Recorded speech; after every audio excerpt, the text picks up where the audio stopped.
I woke alone in a pitch-black wasteland inside the survival game, a fire pit beside me set to die in 7 hours. Nearly 1 million players woke the same way, some dying out in the dark, and the chat channel kept calling the planting profession the weak, useless choice. I picked it anyway, took a nature talent, and quietly worked the soil until my farm came alive. A mutated bamboo I named Bamboo Jade grew me food, tools, and a warm home, and buried the wolves that killed other players. While the rest fought and starved in the dark, the useless farmer was the one who was never alone. Real quick, like the video and subscribe. It costs nothing and the algorithm thanks you. But every fortune begins in a small room. Let me show you mine. A string of voices wakes me, and the words land before my eyes can focus, telling me a survival game has started, that my player personal operation interface is open, that my newbie gift pack has been issued. My head feels numb and my body stiff, and I raise both hands and pat my own skull, trying to decide whether I am dreaming. The last thing I remember is lying on a rock at the top of a mountain, waiting for a meteor shower that was supposed to come once in 1,000 years. Now I am somewhere else entirely, and the word transmigration drifts up from somewhere in my sluggish brain before I can chase it down. My mind slowly comes online, and I turn my head to look around. A small fire pit burns beside me, 6 pieces of firewood stacked together at vertical and slanted angles, and the flames pop now and then as a spark bursts loose.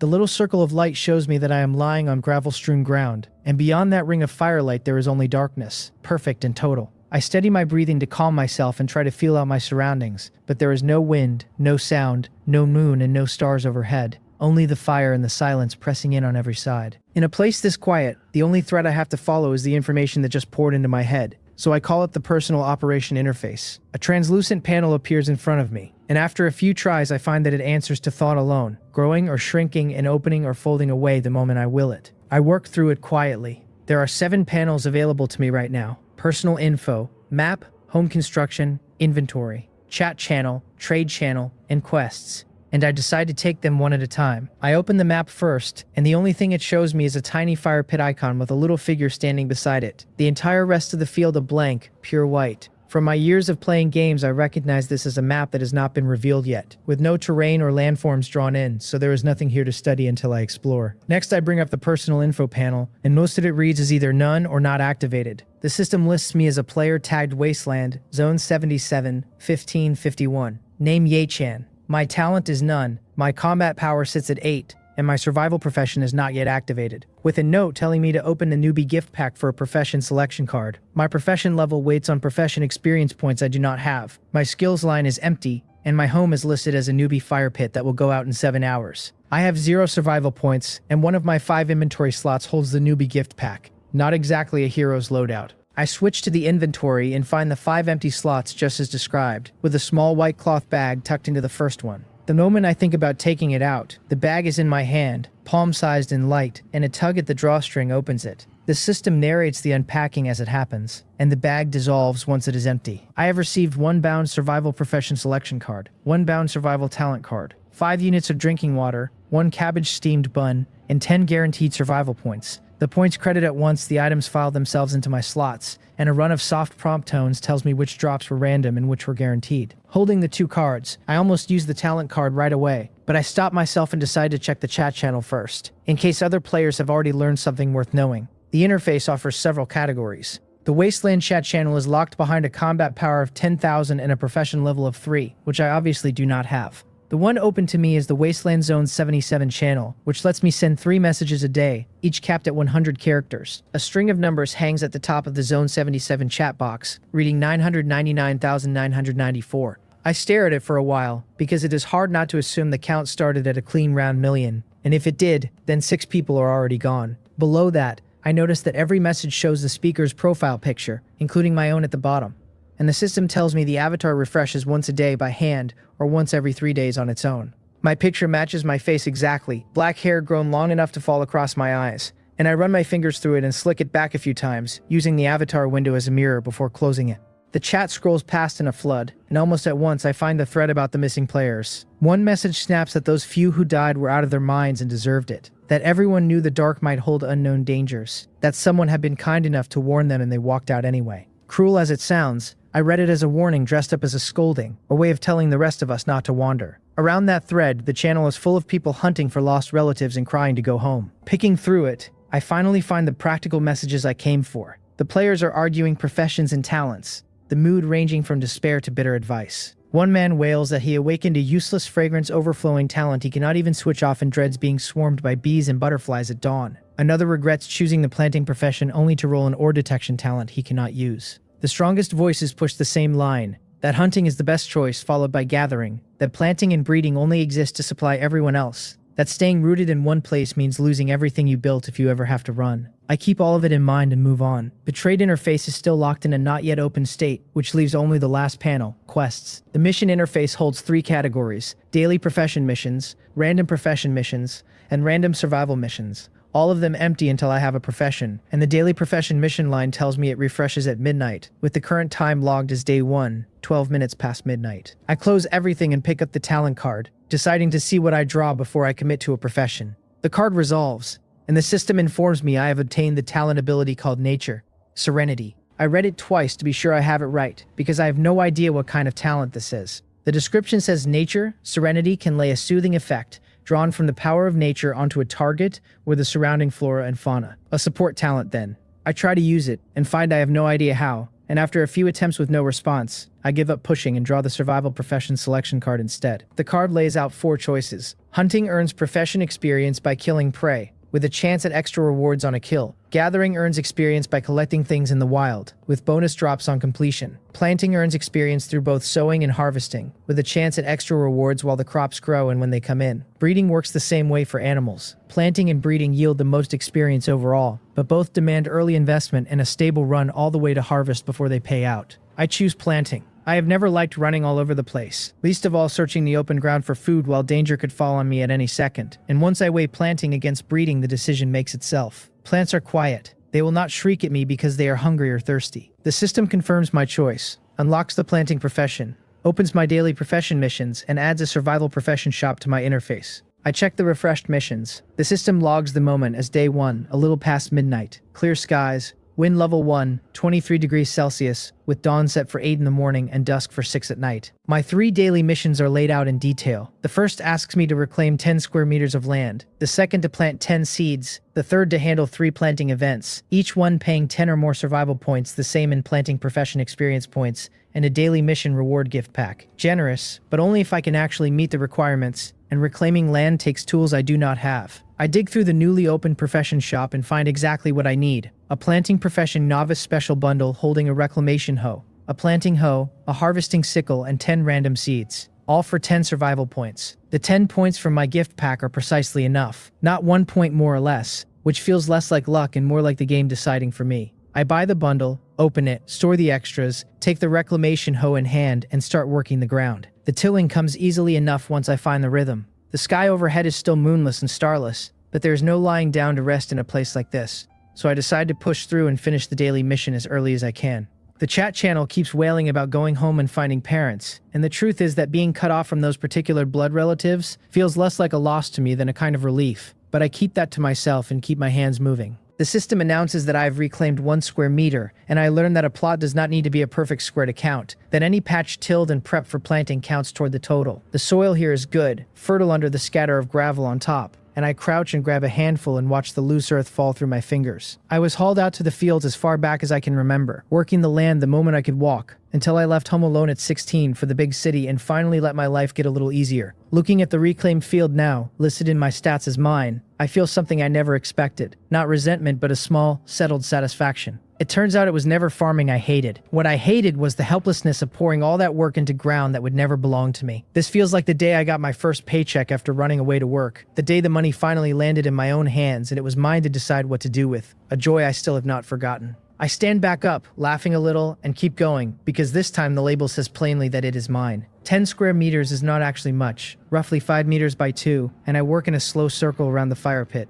glancing at the chat now and then. The posts are thinning out as the people with something to say finish saying it, and every so often the count at the top of the channel ticks. The plot has to reach 30 centimeters deep, but I do not need to keep measuring, since the field shows up on my map only when it qualifies, and where it fails to appear I just dig a little deeper. Circling the fire pit, it takes me well over an hour to finish. The system marks the first mission complete and pays out 10 survival points, 10 planting profession experience points, and a daily mission reward gift pack. Then tells me my experience has unlocked the profession level upgrade information. My personal info now shows my talent as nature, serenity, my profession as basic planting, My level at 0 with 10 of 1,000 experience points, and a new field line listing a basic field of 10 square meters. Because my inventory is full, the reward pack appears straight in my hand as another little cloth pouch, and a flick at the drawstring sends its contents into my slots and the pouch vanishing. It yields 3 random seeds which stack into the slot with the 10 I already had. I tell myself not to expect much from a daily mission pack, and to just plant them and at least knock out the second mission. Watching the count climb from 10 to 13.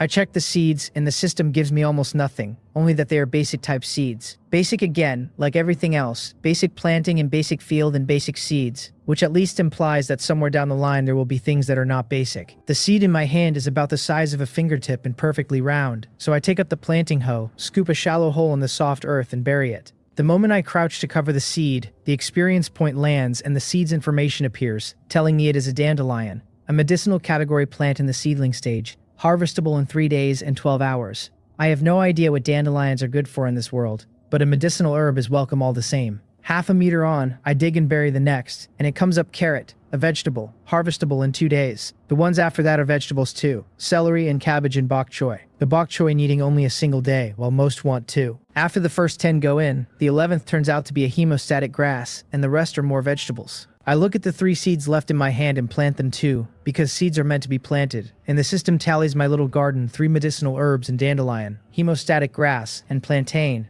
and a row of vegetables and celery, carrot, cabbage, bok choy, and chili pepper. With the whole batch in the ground, I submit the second mission, and it completes for another 10 survival points, 10 experience points, and a gift pack which this time finds an open slot of its own. I take the pack out and open it, and it gives me 10 units of level 1 wood. Wood with a level tag on it, and more importantly, wood I can use to build a house. With the seeds planted and the open ground around the fire pit mostly turned into fields, I sit down and browse the rest of my panels. The chat channel has gone quiet. Just the occasional question about professions or talents that almost nobody answers. So I open the trade interface, which is finally showing items in the player consignment section. The listings are a mess. People are selling single random seeds for 10 survival points, random cubs for 20, bundles of 5 seeds for 52, almost all of it planting and breeding stock, with no fixed pricing, so the buyer has to sort through it all. I dig into the search settings and switch the category to equipment, and there it is. Over 100 pieces for sale, all basic models, every one of them adding warmth and defense. A basic top runs 50 points, basic shoes 200, but the spread is absurd, the cheapest at 50 and the dearest set to several million. I look at those ridiculous prices and smile, because either someone is showing off, or someone is just using the consignment slots as a private warehouse. Each player only gets 3 consignment slots, and once an item is listed it locks in for a 12-hour selling window, during which the only thing you can change is the price. I realize equipment will not even show on me until I obtain a piece and put it on, since my current outfit has no warmth at all. I roll up my sleeve and bare my arm to the air to test it, and sure enough there is no effect whatsoever, just plain coverage with no attributes. Clothes that exist only to dress the figure on the screen. With no money for equipment, I decide to stay put and wait for dawn. I sit cross-legged by the fire pit, close my eyes, and slow my breathing, since nobody in the chat has explained how to use a talent ability. Only that a few people suggested perception or meditation. I do not know how to do those either, so I just go quiet and try to listen, try to feel. At first my breath is calm, but my heart is not, and then my mind empties, and time seems to leap forward. And when I open my eyes again, it is already 7 in the morning. I wonder if I fell asleep, but a glance at the time and at the nearly dead fire pit tells me hours have somehow slipped by, and when I check my information I am certain that whatever that was, it was not ordinary sleep. The system confirms it for me, reporting that I successfully used the talent ability nature, Serenity, that the hemostatic grass accelerated its root growth and pulled in more water, and that its abnormal insufficient water state has eased. The mission list updates too, showing me 1 of 3 planting events handled, so it can work like this after all. I knew the talent could soothe plants and animals, but the range of it seems far too wide, and the more I think about it the less it feels like simple watering, and the more it feels like I motivated the plant to solve its own thirst. I think at the little hemostatic grass that it is certainly working hard, crouching to touch its fresh new leaves, and I praise its effort knowing full well the praise does nothing. It is 7:52, 8 minutes shy of daybreak. I sit, take out the cabbage steamed bun, and pull a bottle of water to sip slowly. The bun is palm-sized and cold, soft despite the chill, packed with chopped cabbage and only the faintest whisper of salt. It counts as a meal, barely, looking bigger than it fills, and I wash it down with the whole bottle of water, which is plain and flavorless, about 500 milliliters, and when I finish, the glass-looking bottle simply vanishes without a trace. At exactly 8 in the morning, the system declares daybreak and the start of a random survival mission, and the dark world flips to daytime in a single instant. It really is a light switch. I am speechless for a moment, somewhat braced for it and still not braced enough, staring up at the white ball of light hanging in the sky and wondering whether it is a sun or just an enormous lamp the game world keeps on a timer. Either way, there is light now, and at last I can see where I am. The wasteland is exactly what the name promised, a desolate plain. Near me it is all flat ground under gravel and sand, with only a few hills visible far off, and everywhere I look, near or far, the place is dead, just a scatter of trees that all appear withered. Predictably, the chat channel answers the dawn with a fresh wave of despair. Dozens of players cry that there is no water and no prey, that this feels like a death game rather than a survival one, that they should have walked into the dark last night rather than wake to see how barren it all is. Through the wailing, a few useful voices cut through, the mood swinging between panic and the first real discoveries. Someone reports saplings refreshing nearby and going to check them at the risk of a trap, while someone else found a burrow of rabbits but cannot bring themselves to touch a living thing. One person shares the most important tip of all, that although the survival missions are labeled random, they behave like beginner quests, and that theirs guided them to a nearby treasure chest holding dozens of units of wood and a house construction blueprint. I keep my chat open while I break up the hardening crust of soil around the 13 plants at home. In just a few hours, they have already pushed out 3 to 5 leaves each, the dirt near their roots gone hard and clumpy, and the sight gives me the urge to water them. But no prompt has appeared asking for it, and I will not spend my only drinking water on a guess, especially when water is sold by players alone and the profession mall stocks only basic tools and weapons.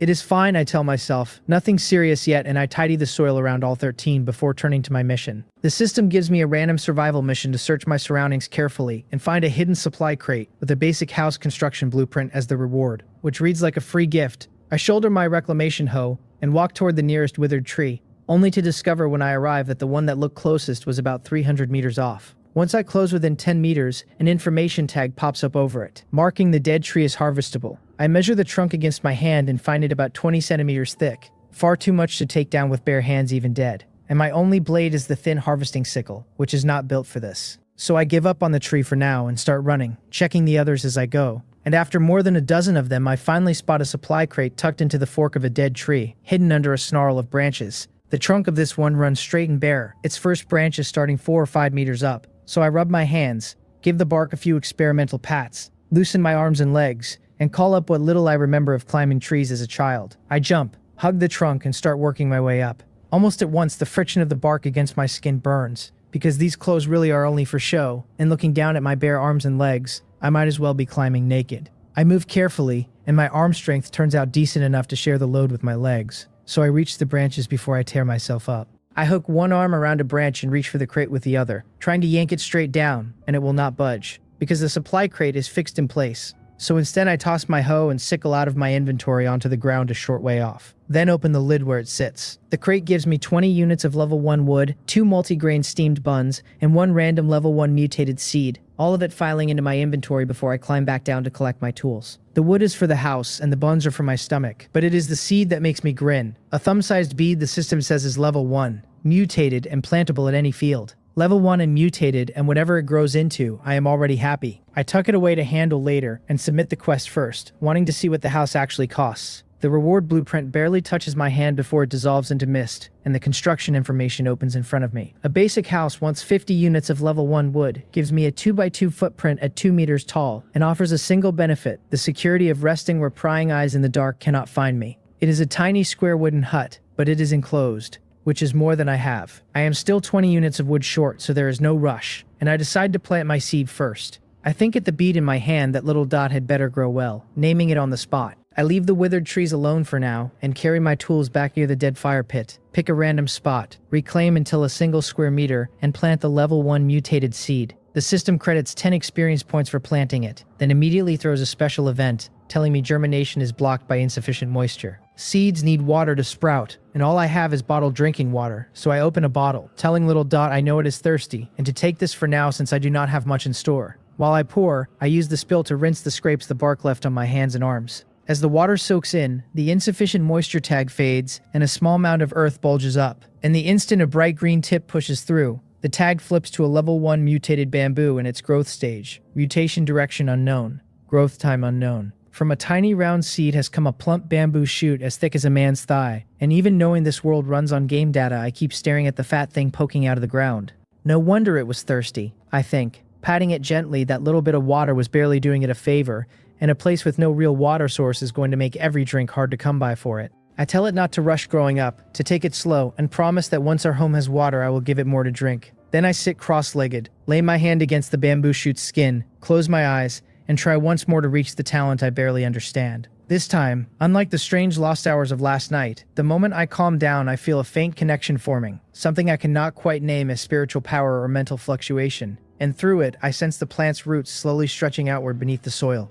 I keep my attention inching closer to the shoot, and the system rewards me reporting that I have self-attained a nature-type skill, plant observation, with my mental strength up and combat power increased by 3. The sudden chime snaps me out of the spiritual vision, and I slump sideways onto the ground, worn through, mentally drained, weak as if something has been wrung out of me. But I am happy, because I taught myself a new skill and gained 3 combat power, and even though that increase is only mental strength, all of my skills and talents run on spiritual power, so more of it is exactly what I need. I open the panel to read the skill, the corners of my mouth refusing to stay down, and find the description as spare as everything else here. Just that plant observation uses spiritual power to check a plant's growth status. The toggle mode sun is bright and the warmth of it pours down, so I squint and lie there feeling it, going quiet, and without even meaning to I drop into sleep. It is a good sleep, deep and dreamless, and when I wake and check the time it is already 1:15, more than 3 hours gone. I tell Little Dot, the fat bamboo shoot, to grow well at home while I head out to chop wood, because I would rather not keep sleeping on the bare ground beside it every night.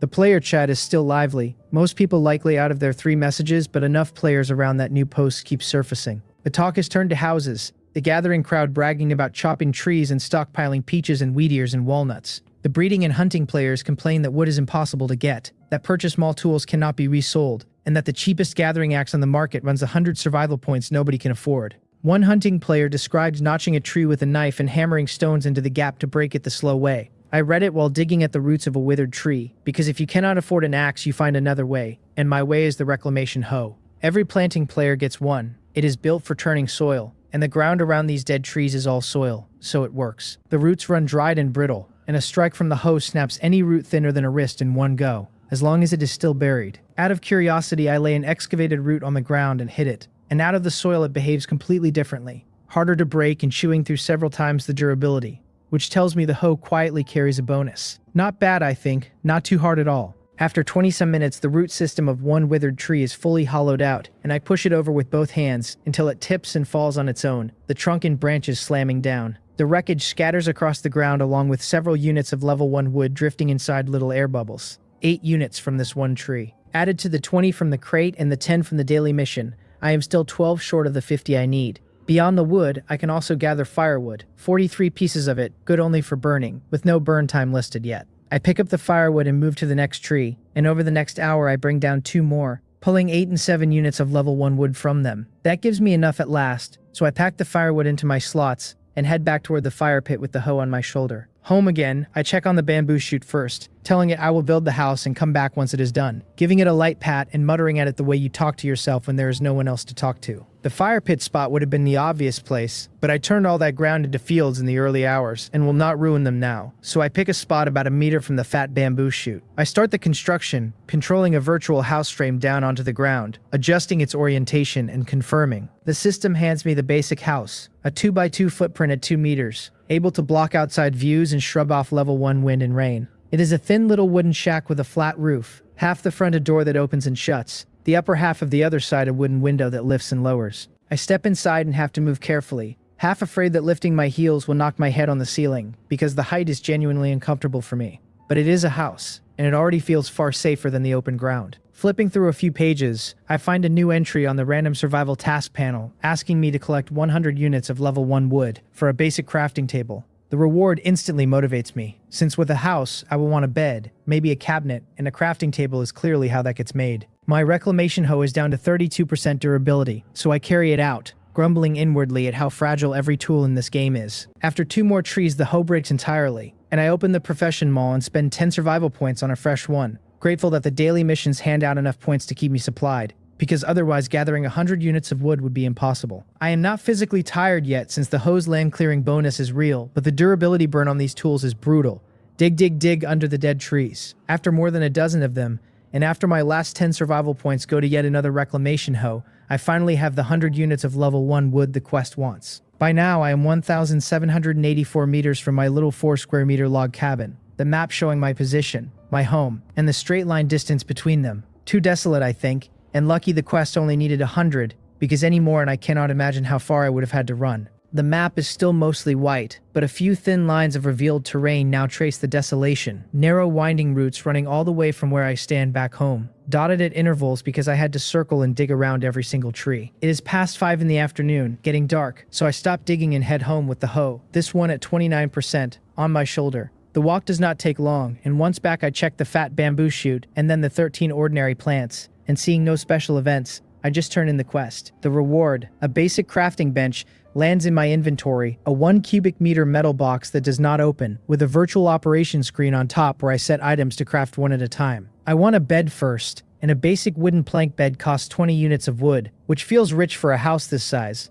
but I decide not to think about it that way. I find the bed at the top of the furniture list. Its only option, a basic wooden plank bed taking 20 wood and 1 hour to make. I set it crafting, working out that it will finish after dark, and resign myself to a night that may have no fire and no light unless I can manage one. I approach the dead fire pit with a flicker of hope, and the construction interface tells me the extinguished pit can be relit by placing fuel. I take out several pieces of firewood and lay them on the cold charcoal, and the flames slowly catch, the wood merging into the fire on its own, until the pit looks exactly as it did last night. Firewood stacked at careless angles. Parts of this world are so real, and parts so completely unreal, I think watching the burn time appear. 1 piece of firewood buys only a single minute, so an hour wants 60 pieces and a 14-hour night would want 840, while I only harvested 592 pieces all day. Level 1 wood works as fuel too, and even though its market price has been beaten down to about 1 6/10 survival points a unit, I still want the light burning all night in a place this strange and dangerous. To my surprise, 1 unit of level 1 wood adds a full hour of burn time,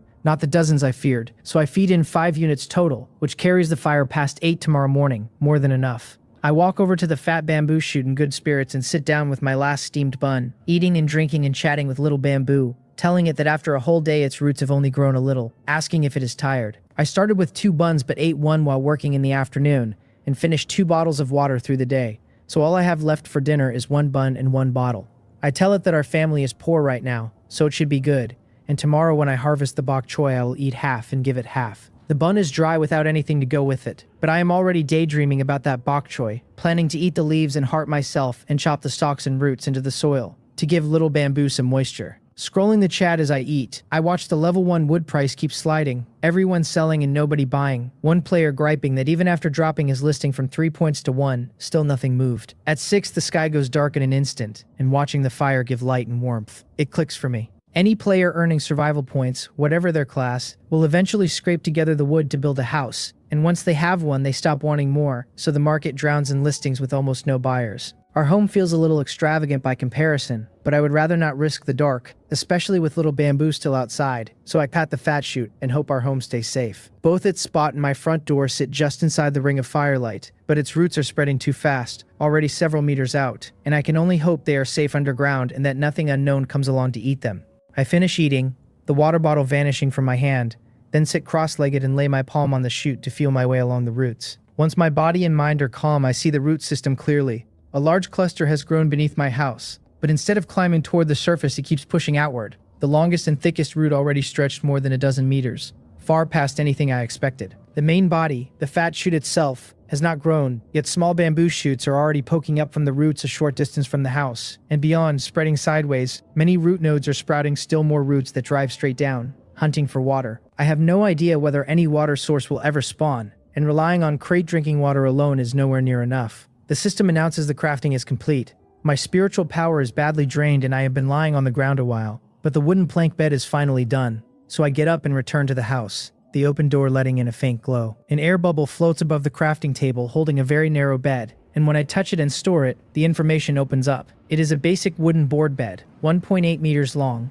0.6 wide, half a meter high, pieced together from boards, with sleep comfort +1, recovery effect +3%, and full durability. 1.8 meters is unkind to someone my height, but at least it is a bed, so I set it inside the house, and it is so small it leaves only a narrow strip of floor between the bed and the crafting table. I lie down to test it, the boards creaking under me, and find I can only fit by curling my legs. I will sleep for a bit, I decide, sleepy and exhausted both, and it really is time. I get up to shut the door, leave a crack in the window for firelight, lie back down, and drop straight into a deep sleep. The night is silent with the door closed, only the firelight outside flickering now and then in the breeze. Until a little past 10, a sudden notification jolts me awake. The system tells me Mission 3, handling 3 planting events, is complete. Still groggy, I open the mission panel to check, and it turns out the fat bamboo shoot killed and ate a wolf. The system reports that the level 1 mutated bamboo met an obstacle in its growth, killed a level 1 wild wolf, successfully fed itself, and is growing steadily, and its mutation direction, which had read unknown all day, is now set to guardian. I open the door and walk out in some shock, crouching in front of the still chubby shoot and staring at it. All day I had assumed its mutation would land somewhere harmless, a production type or a decorative type, but my imagination was clearly too small. I tell it that it is actually quite ferocious, so small and yet able to slaughter a wolf, and I wonder how it managed it. Rested now after sleeping, I sit, pat the shoot, and try to observe it again, tracing along the roots toward the back of the house, where several are visibly thickening. I find those roots carrying nutrients back toward the shoot, and following them outward bit by bit. I finally see how the wolf died. About 20 meters off is a small patch of bamboo, 24 stalks in all, grown in a staggered ring of inner and outer layers around a central clearing. The clearing's surface is laced with crisscrossing roots, several tiny bamboo shoots growing on top of them in a way I cannot quite read yet. And beneath the spread of roots is a pit. At the bottom lie more than a dozen very hard, slender bamboo shoots, and the level 1 wild wolf's corpse is still down there, pierced through with over a dozen holes, the bamboo roots having entered through the punctures and consumed almost all of its flesh and organs. I think that it even knows how to set traps, baiting them too. Genuinely impressive, and I had no idea such a thing was possible. I withdraw my spiritual power and poke the fat shoot a few times. I have grown a hunter, and one that builds traps at that. But since I grew it myself, it likely has no intention of turning on me. And the proof is that Little Dot's roots have consciously avoided every other plant around the house. I submit the mission, which had seemed impossible to finish, and it quietly completed itself, paying 3 survival points, 3 planting experience, and another daily reward pack, the same little bag as before. I open it and find a basic water vein core and 5 more survival points, the points crediting at once, and the special item dropping into my slot.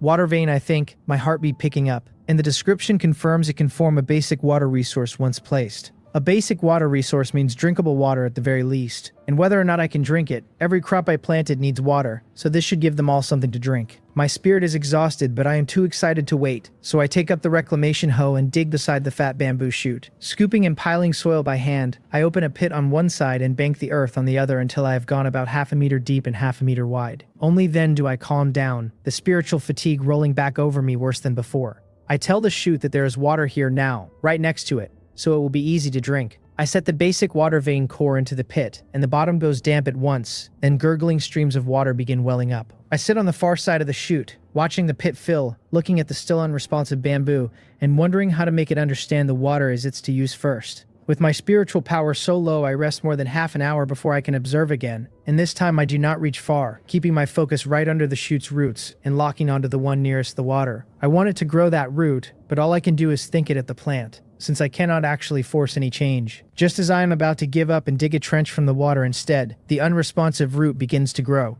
It grows a tiny bit and my spiritual power lock follows, grows a little more and I follow again, until the root finally pierces the soil and touches the water, and I withdraw my spiritual power feeling completely drained. I am just an ordinary person with a combat power of 11, someone who stumbled into learning to use spiritual power at all, and this kind of continuous locking is genuinely too much for me. I tell the little bamboo, my big fat shoot, to drink its water well, since I am going back to sleep, exhausted to the point of stupidity. I pat it with my fingers, then stagger up against the wall, lean on it all the way inside, collapse onto the bed, and sleep the instant my eyes close, too tired even to turn back and shut the door. This time I sleep long, and when I wake the sky is bright, already past 8:30. The system logs the moment as day 2, a little past 8:30, sunny, wind force 1, 25 degrees, 2 degrees warmer than yesterday. There are 3 daily missions again. The wasteland to reclaim raised to 15 square meters, the planting dropped to 5, and the third changed to maintaining fields, 10 times. They pay out survival points in planting experience and a gift pack as before, though with the lighter requirements the rewards run slightly below yesterday's. I climb off the creaky little bed, close the panel, and step out to stretch. Halfway through a yawn, stretch not even finished, the sight outside stops me cold. Beside my house, a few stalks of bamboo about as thick as chopsticks have sprouted, grown 3 or 4 meters tall with fresh tender leaves, the branches even throwing a little shade across the front of my square hut. That much would be normal, except for the wolf hide hanging on the bamboo branches, the same hide that last night was still down in the trap pit more than 20 meters away, run through by those bamboo shoots. I asked the little bamboo how it did this, leaving the hide untouched and walking instead to the fat shoot, which still has not changed much, to pat the little thing. It clearly has a stable consciousness now, only it may not know how to communicate yet, or rather I do not have the ability to hear it, but it understands a great deal all the same. I am still struggling with how to talk to it when the branches by the door move without any wind, shaking a few times, and the whole riddled wolf hide drops and lands precisely on me, draping over my back before the branches go still again. I realize it thinks I am cold, and I sit down on the ground and tug at the ruined hide, my heart going suddenly tender. I am being looked after by a little dot born less than a full day ago, and I cannot imagine how hard it was for a plant to haul this wolf hide all the way back from over there. This little bamboo is far too good at winning people over. I tell it I will see whether the hide can be crafted, and if it can, I will make some clothes to wear, since this is a gift from it. I take the damaged hide and search the crafting bench. The workable options all need other materials to splice in, and other animal skins could repair the hide but would not keep its wolf hide look, while the alternative is to tear the hide into pieces and attach them to the outside of a fabric base. The level 1 wolf fur is too coarse and stiff to sit on the inside, so there is no option for that. I will just buy some fabric, I decide. It is not expensive, and even though I had not planned to rush making clothes, this hide is a gift from Little Bamboo, and I want it turned into equipment I can wear. A search shows one piece of level 1 coarse cloth at 11 survival points, and a pair of pants needs 2 pieces, and since I earned 80 points last night, I buy 2 pieces of cloth for 22 and a roll of level 1 coarse hemp thread for 6. The bench sets to work on level 1 wolf hide coarse cloth pants, taking the 1 damaged hide, 2 pieces of cloth, and 1 roll of thread over 30 minutes, so all I have to do is wait for new pants. I step back outside, spend 3 survival points on a piece of bread from the player consignments, and go sit by the fat bamboo shoot, cupping water from the clean clear puddle to drink. I was in such a good mood I actually forgot. The bok choy is already ready to harvest. I take 2 bites of the bread, about to complain at how dry and choking the palm-sized thing is, when I glance back and see that lush green and white bok choy, and I walk over and pull it up, all of 20 centimeters tall with barely a dozen leaves. The system credits 1 experience point for harvesting a basic plant, the same single point harvesting always gives. I carry the bok choy to the fat shoot, not forgetting what I promised, that we would eat together. I break off the leaves and keep the core for myself, then split the leaves and the smaller stems down the middle, dig a hole and bury the stems and the bok choy root inside for it. Afterward, I wash my hands where the water seeps out of the puddle, sit back down and eat my bread and bok choy leaves, cupping water to drink now and then. Full at last, I check my current attributes while thinking over how to reclaim fields today. The panel lists me as the player tagged Wasteland, Zone 77, 1551, Nain Ye-chan, Talent Nature, Serenity Combat Power 11, Profession Basic Planting at level 0 with 74 of 1,000 experience points, my 1 skill Plant Observation. My homestead now holds a basic wooden house, a basic water vane, and an extinguished basic fire pit, and my field reads a basic field of 12.6 square meters. I have an alien plant logged as the growing level 1 mutated bamboo, 49 survival points and 4 of 5 inventory slots full. They hold 79 units of level 1 wood, the planting hoe at 98%, the sickle at full, and the reclamation hoe down to 12%. If it were only daytime in these conditions, I could just keep digging, since the ground is endless and I would never finish it anyway. The trouble is that beasts come at night, and any plants set down outside the firelight's reach get destroyed, which is exactly what the chat channel is full of this morning. The count at the top has dropped to 999,712, and the messages run between grief and gloating. One player stood in his house listening to wolves eat the 2 pigs he could not bear to sell. Another lost 20 cabbages to wild boars in a single night, picked clean, while the hunting and gathering crowd remind everyone that they simply close the door and stay safe. Through the crying, the smarter advice surfaces. You can save your crops by feeding the fire pit before bed, since the beasts fear light, and one player kept 30-some plants alive that way. Another carried his 3 breeding chicks into the house overnight and let them out at dawn, and someone notes that fences can be crafted with defense and durability, and will even warn you when they are attacked. Some posts are abnormal nonsense and I skip them automatically, but most players are still reasonable enough. Looking at the scattered bamboo behind the house, an idea takes shape, and I put it to the fat shoot, asking whether I should open up a few more fields and have it enclose them, so I can protect the crops while the planted plants double as bait. The real reason underneath is that outside still does not feel safe enough to me. Even fenced, if wild wolves actually came, could I really run out of the house and fight them off with tools? Most people would protect themselves first, at any sign of danger, and I am no different, because once I am hurt and bleeding it only gets more dangerous. I tell it that since it cannot answer me anyway, here is the deal. I will go try it, and if it does not like that, it can stop me with a bamboo twig. I talk at the unresponsive fat shoot a while longer, then get up, take the reclamation hoe, and walk to where the bamboo grows scattered, finding a larger open space to start. The hoe turns the soil, and as I work and tidy, I quickly square off 1 square meter, then keep going since there is room, expanding the field to 3 square meters before that piece is done, and I move to the side to look for a fresh empty spot. I wonder if it is asking me to eat bamboo shoots, because after a few strokes with a newly bought reclamation hoe, I unearth a small bamboo shoot that has not yet broken the surface. I am stunned at the sight of it, and when I see that the only thing attached behind the shoot is a very small root system, that the shoot has grown straight from the tip of that root, I know little bamboo did this on purpose. It feels strange, since I only just fed the little bamboo cabbage leaves and roots, and now this little guy is feeding me back. Maybe worried I have not eaten enough and will go hungry. I glance back toward the fat bamboo shoot, then at the small shoot already in my hand, and decide I cannot waste this kindness. I peel off the outer skin and finish the fresh little shoot in a few bites, and it is fragrant, crisp, and sweet, full of moisture, and the taste is really good. The system marks my first daily mission complete, telling me I have reclaimed 15.5 of the 15 square meters required, and pays out 15 survival points, 15 planting experience points, and a daily mission reward gift pack. Around the place where the bamboo grows scattered, I have carved out several little plots, the biggest a touch over 4 square meters, and the smallest barely more than half a meter. I open the gift pack and find my luck is held, 10 random seeds dropping straight into my slots. On the trading interface, random seeds sell for 8 survival points each at the lowest, so by that math, the pack just handed me the equivalent of 80 points, which is not nothing. With the seeds in hand, I work my way through the fresh fields, burying them one by one. Of the first 10, 8 come up vegetables, 1 is wheat, and the last is honeysuckle, and the moment that batch is in the ground, the second daily mission completes. The survival points and experience credit at once, but the reward pack needs opening again, and this time it gives me 10 survival points outright. My experience has climbed to 104 now, and my survival points sit at 69, which feels almost comfortable. The third mission is field maintenance, and the plots I just finished planting do not need it, so it is hardly a chore. I walk to yesterday's fields and crumble the soil crust that have hardened and clumped overnight, picking out the little grass sprouts that have pushed up. Every square meter of surface I tidy ticks the progress up by 1, and once I have handled 10 square meters, the mission completes. The reward pack this time gives me 2 extra inventory slots, and being a man with very few demands, 2 more slots makes me genuinely, ridiculously happy. All 3 daily missions are done. My experience stands at 114, my survival points at 79, and I have 7 inventory slots now, 3 pieces of high durability farming equipment, and 79 units of level 1 wood. The clock reads not quite 11:15 in the morning, and I remember the pants finished crafting ages ago, so I sit a moment and drink a few sips of water cupped from the puddle.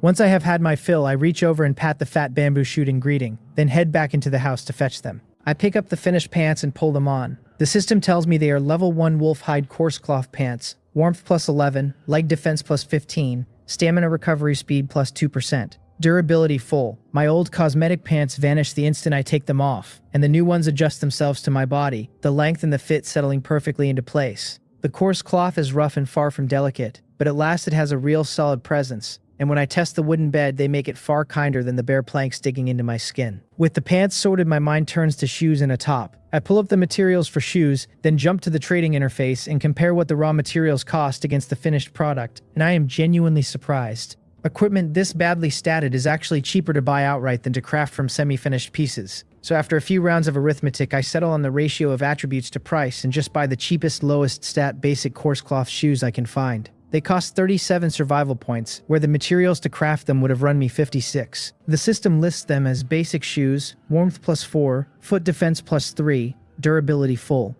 Cheap as they are, wearing them feels no different from anything pricier because with equipment the difference lives in the numbers, not the sensation. The shoe has a coarse cloth upper and a sole pieced together from thick hemp rope, the whole thing bound and joined with coarse linen thread. I lace them on, glance at my remaining 42 points, and go hunting for a top, finding the cheapest basic top at 31. It is warmth plus 12, torso defense plus 2, durability full, and once I buy it, I am down to 11 survival points. My old shirt, the one that only ever existed to dress the figure on the screen, disappears the moment I peel it off. The new top is loose cut, each cuff fitted with an adjustable hemp rope to cinch the tightness, the front a cross-collar style with strings on both sides to tie. I have never worn anything like it, but it is only a matter of finding where the knots go. With the new clothes and shoes on, the whole set of effectless cosmetics I carried over from my old world has now vanished completely. I stand there a while just looking at the new clothes on my body, and my mood shifts back and forth, a thread of melancholy in it like a final goodbye, but underneath that a real expectation of building a decent life here. I step outside to the fat bamboo shoot, and let the little fellow whom I be watching see my new look, telling it the pants are made from the wolf hide it gave me mixed with coarse cloth, warm and well defended, and that the shoes I bought make the walking so much easier. Yesterday did not quite wear my feet raw, but compared to today it felt like stepping on a layer of cardboard, every step careful. I do not know whether it understands my words, but I am certain this little bamboo is conscious and perceives the world around it through some method of its own. I ramble at it for a long while, and once the messy emotions that surfaced have calmed back down,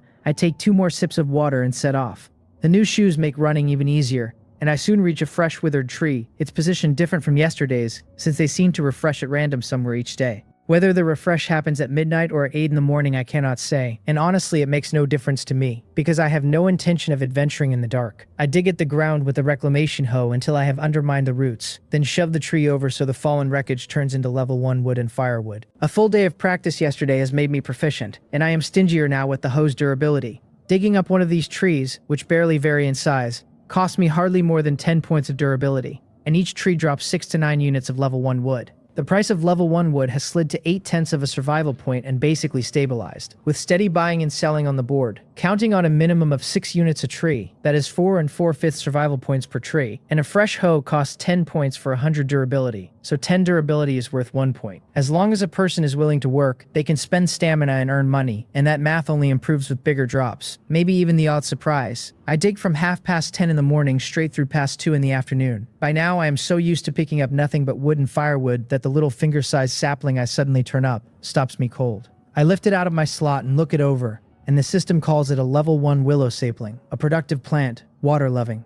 Holding it, I brush it with my spiritual power, and the water-loving tag confirms itself. I tell the sapling I will plant it first, since I am about to head home and rest anyway. I do not put it away, just carry the little thing home in my hand. Back at the homestead I am in no hurry to plant it, going first to the big fat bamboo shoot, which still has not changed, and telling it about the sapling I am about to set down. I explain that it dropped as an extra from those withered tree materials while I was digging, and that I want to plant it on that empty patch nearby, and if the bamboo thinks it will be in the way, it can just block me with a branch, since I know its branches can move. After chatting at it a while and seeing no new bamboo has come up in that spot, I walk past a few thin stalks into the slightly larger plot, which is really only 3 and some square meters. Dig a hole in the soft soil and bury the willow. The system credits 10 planting experience for the willow and immediately flags a water shortage tag. I grab the reclamation hoe, go to the puddle, and quickly cut a shallow little trench, and the moment the water flows down it and reaches the field, the little willow erupts into accelerated growth. In a dozen seconds it goes from a tiny speck to sprouting, leafing, and branching, rising to about half a meter, and the system updates it to a long-term productive plant in its growth stage, harvestable in 24 hours for willow leaves and willow branches. The harvestable parts are the leaves and the branches, but it has to grow more first. What willow leaves and branches are even good for I have no idea, so I check the trading interface for what the gathering players have posted. A level 1 willow leaf reads as a medicinal material that needs processing before use, priced at 1 survival point, and a level 1 willow branch the same, at 7. A leaf is just a single leaf, a branch just a bare section, and the prices look steep, so I wonder out of curiosity whether they actually sell. I watch the listing for a dozen seconds, and the count does not drop, it climbs. The search reporting over 1 million willow leaf listings and a total volume near 200 million. Every player only gets 3 sales slots, and there is no way every player has willow leaves to sell, especially against a number that large. So the only explanation is that the entire game world shares a single trading interface. I reflect that this is actually a good thing, because nothing will go scarce and overpriced just because of the terrain or landscape of one region, and basic materials will never spike to absurd prices out of local rarity. I close the interface, since none of this is mine to worry over for now, kneel down and use my spiritual power to watch how the little willow drinks. Its root system already reaches the moist soil and pulls water in slowly and steadily, everything as it should be. I go back to the fat bamboo shoot, telling it to rest a bit while I eat a bun, and spend 10 survival points on 2 leek and pork buns to slowly chew through as a late lunch. That one afternoon of digging brought me 13 trees, 92 units of level 1 wood and 475 units of firewood, and 1 broken reclamation hoe replaced for 10 points. Before buying the new hoe I listed 52 units of level 1 wood and sold them for 40 survival points, so I can finally hold steady and not go hungry, with 119 units of wood left and 31 survival points after the buns. While I eat I scroll the chat channel, and an avatar slides past that looks oddly familiar enough to freeze the auto-scroll. The message itself is ordinary, a breeding player needling the hunting class, saying that hunters have to wait for prey to spawn and might get killed themselves, if they are weak, while breeders raise their stock at home and, with luck, raise a mutant that can even guard the house. Class choice arguments and class snobbery have been a constant on the channel since yesterday, but it is the avatar that has me staring. It looks like my maternal cousin, the one I had not seen in years, the same face and the same old burn scar at the corner of his mouth.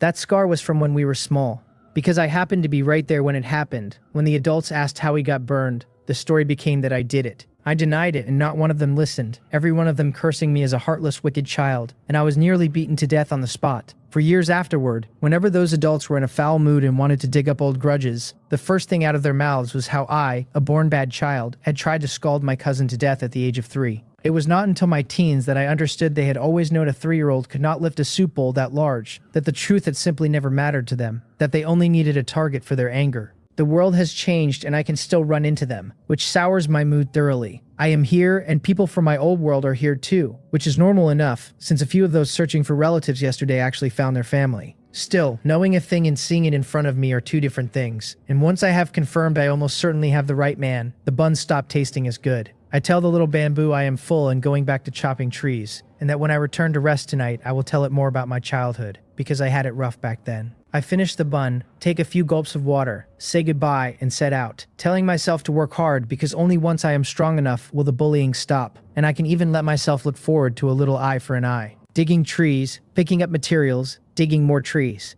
From past 2 until past 5, 3 hours slide by, and I put away the hoe and run home. There are not many withered trees left near the house now. The last one I dug over 3,000 meters out in a straight line, far enough that without the map I would not have realized how hard I had run. This afternoon brought 11 trees, 1 new hoe bought for 10 points along the way, and nothing special in the haul beyond level 1 wood and firewood. My slots now hold 204 units of wood and 883 of firewood alongside the planting hoe at 97%, the sickle at full, and the reclamation hoe at 97.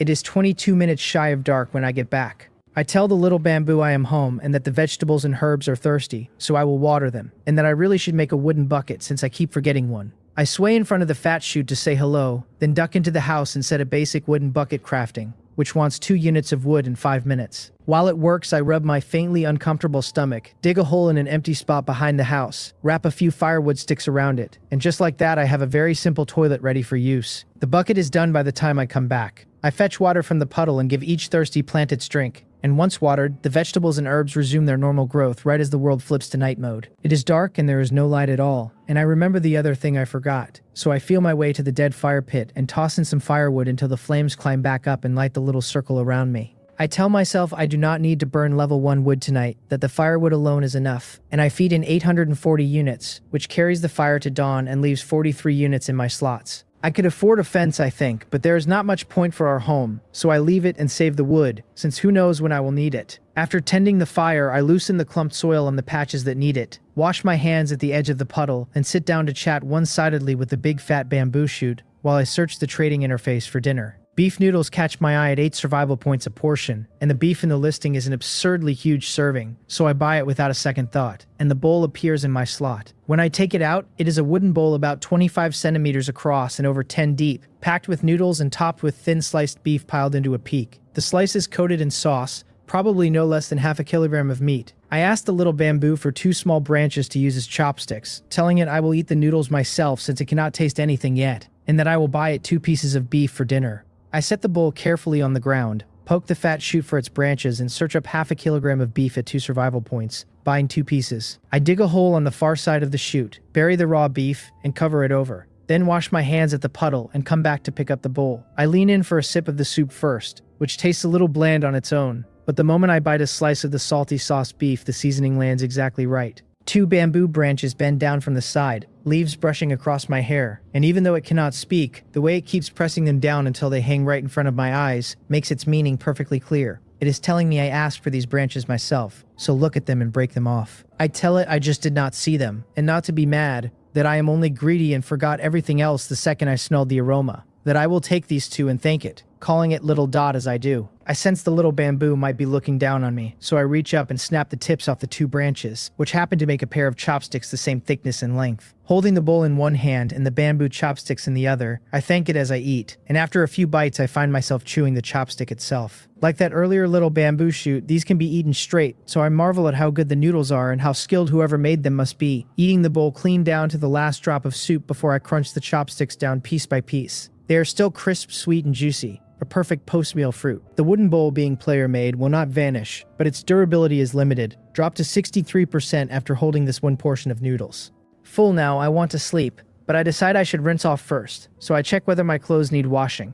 I pick up the bucket, strip off my shirt, which has lost 2 points of durability, and rinse it directly in the wooden bucket with fresh water, the smell of dirt and sweat washing right out. I carry it to the door and spread it on the bamboo branches beside the house, telling the bamboo its branches will serve me as a drying rack and that I need to wash my shoes too, which I will set on the windowsill. I take off the pants and shoes, wash the pants in the bucket, set the shoes in the dugout ditch, and pour water through them, then stand by the puddles outlet and rinse my hair before dousing my shoulders and neck, with several bucketfuls to scrub the sweat and grime away. Shower finished, I shake out my hair and head back inside to sleep. Before I lie down, I tell the little bamboo I am sleeping first, and that if anything happens, it should knock on the door or window with a twig, and I will wake the moment I hear it. If something really turns up near our home, I will come out to look, and even if I cannot handle it, I can at least be on guard.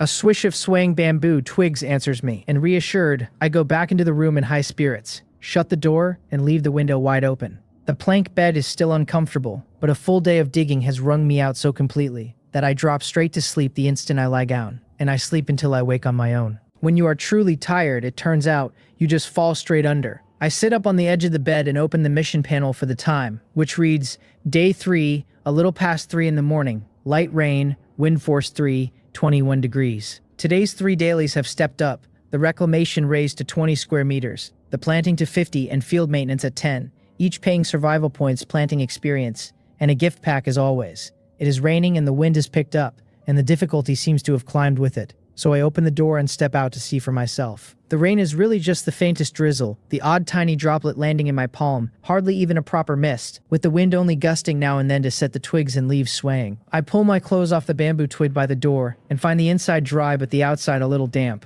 since they must have dried fully before midnight and only slowly taken on moisture after. I tell the little bamboo it surely is not asleep, and that I will fix it some vegetables to taste in a bit. But first I am going to harvest these. In the still and quiet, I walk to the first day's vegetable plot and start pulling, the system crediting 1 planting experience and a celery for the first stalk. The celery is nearly as thick as my arm and heavy with it, 2 stalks in all, and I pull them both, then 2 carrots whose tops are still joined to the roots, so I harvest them as they are. Then come 4 heads of Chinese cabbage, each a good 6 or 7 pounds, and the chili peppers, which I do not pick individually since pulling the plant sends them straight into my slots. 9 vegetables, 9 experience points. I carry 1 stalk of celery, 1 carrot, and 2 heads of cabbage to the fat bamboo shoot, dig a hole, and bury them, then sit, pat the shoot in greeting, and observe. My mental perspective follows underground and watches the fat shoot's roots, dense little rootlets swarming over the buried vegetables, piercing them and drawing the moisture and nutrients out, breaking them down fast. Nothing changes in the bamboo after the meal, but the slow, contented swaying of its twigs and leaves makes its good mood plain enough. I tell it I am not sure whether it eats chili peppers, but that I will pick one to try, and I pull the whole plant, half a meter tall, with 6 big green peppers each over 10 centimeters long. This kind of chili counts as a vegetable but carries a little heat, and once I bury one and watch, that one gets eaten too, the twig swinging in a wide happy arc that tells me it likes it. I tell it that since it likes them I will give it a few more and keep only 2 for myself, along with the chili stems, carrot tops, celery roots, and celery leaves. I take the vegetables out, set aside 2 peppers, strip the celery of its leaves and roots, and bury everything I will not eat. After watching the bamboo roots finish it all off, I stand up in a good mood and head back to my room. Last night's beef noodles were delicious, but I do not want to live only on ready-made food, and I have been thinking for a while now about cooking for myself. I am awake anyway, so I may as well start, and I set the prepared vegetables on the edge of the plank bed and search the crafting table for what a stove needs. A basic stove wants 10 level 1 iron ore and 10 level 1 stone over 15 minutes, and the design is exactly as simple as it sounds. Stones lining the bottom, a 3-sided frame, an iron pot on top. Iron ore runs 1 8/10 a unit, and stone 1 2/10, 30 survival points in all. And with only 9 to my name, I check level 1 wood at its lowest price of 77 hundredths, and immediately list 100 units. Because mine is the lowest price, the listing clears almost instantly despite the heavy supply at that point, and the 77 survival points come in. I buy the stove materials, set it crafting, and with 56 points left I search up a terrible basic kitchen knife for 2. While the stove finishes, I set a basic cutting board crafting, which needs only 1 unit of wood in 1 minute. After that comes a 40 centimeter wooden basin for 3 units of wood. Then a tableware set of 1 bowl, 1 plate, 1 pair of chopsticks, and 1 rice scoop for a single unit of wood.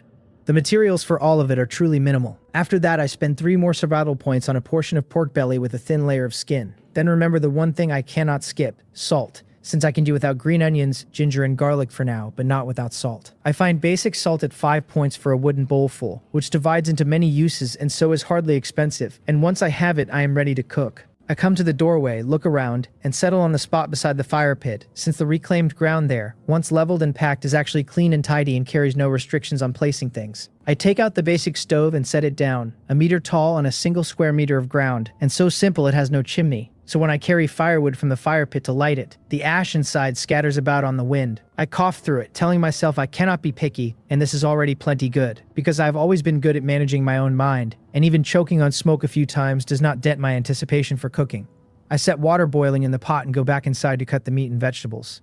I cut the fatty meat off and set it aside, then arrange the cut vegetables in a basin, keeping them a little separate. I blanch the celery and carrots first, pour off the water, dry the pot, render the fat from the fatty meat, then add the lean meat, celery, carrot slices, and salt to stir-fry a large plate of the 2 vegetables. That is not the end of it, so I rinse the pot, boil fresh water, add lean meat slices, a bit of salt, and some cabbage leaves for a light soup. While it boils, I shred the cabbage stems and a green pepper, slice the reserved carrots and the blanched celery thin, and mix them in a washed basin with salt for a cold dish. When the soup is done, I spin 15 level 1 wood at the crafting table on a wooden table and a wooden stool, and I set them outside the house, right beside the fat bamboo shoot. 1 hot dish, 1 cold dish, 1 soup, and a steamed white bun bought for 2 survival points. That is my breakfast. The ingredients and seasonings are thin, but it is original and honest. The natural sweetness and crunch of the vegetables genuinely good, and I eat 2 or 3 times what I used to and rub my full stomach, thoroughly satisfied. Just past 5 o'clock now, nearly 3 hours to dawn, and since I cannot go into the dark yet, I stay home and tidy the fields I reclaimed before. I pack the soil at the house entrance firm to make walking easier, then circle each of the 3 medicinal herbs by the fire pit, the ones with about a day and a half of growth left, building a little ridge around them. They show no water shortage, but I haul a bucket over and water them all the same, and after all that it is only 6:30, an hour and a half to dawn. It is no good having nothing to do.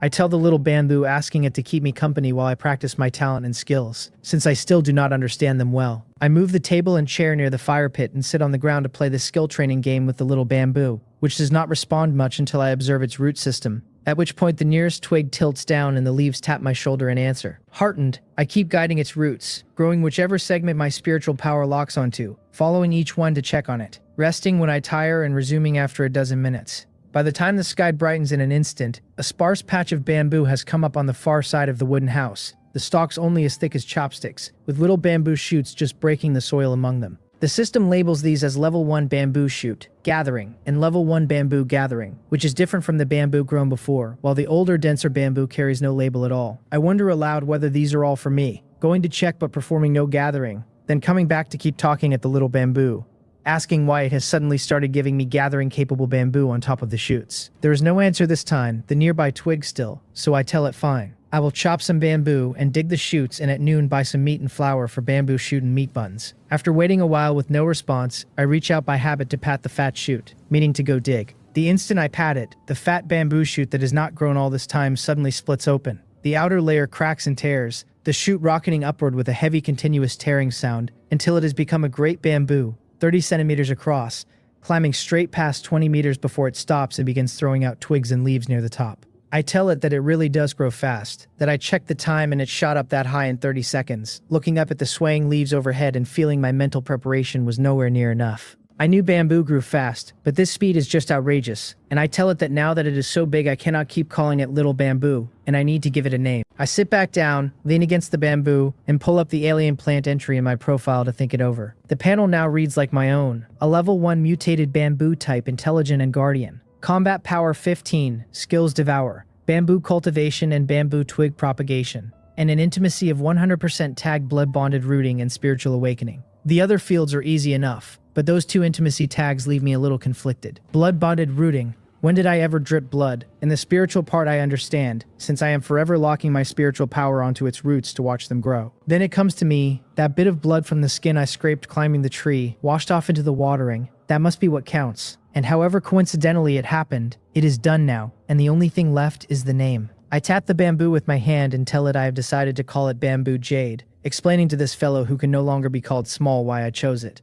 From the little I learned in my old life, I tell it, one half of the name speaks of a grove of bamboo, the green forest itself, and the other half is jade, a precious treasure. I did not spend much time in school, and my knowledge is thin, so I could not think of anything finer. The twigs overhead sway in a rhythmic rustle, and I can feel it likes the name, the precious, the treasure of it. As long as it likes the name, I tell Bamboo Jade, That is enough, and it only has to tell me if it ever wants anything, because our home is not really poor, and though we do not have much, at least we can afford to eat, can even afford a little meat. I am in a good mood, leaning against the bamboo and chatting lazily, and though it still cannot talk to me directly, by staying close I can sense some of its feelings.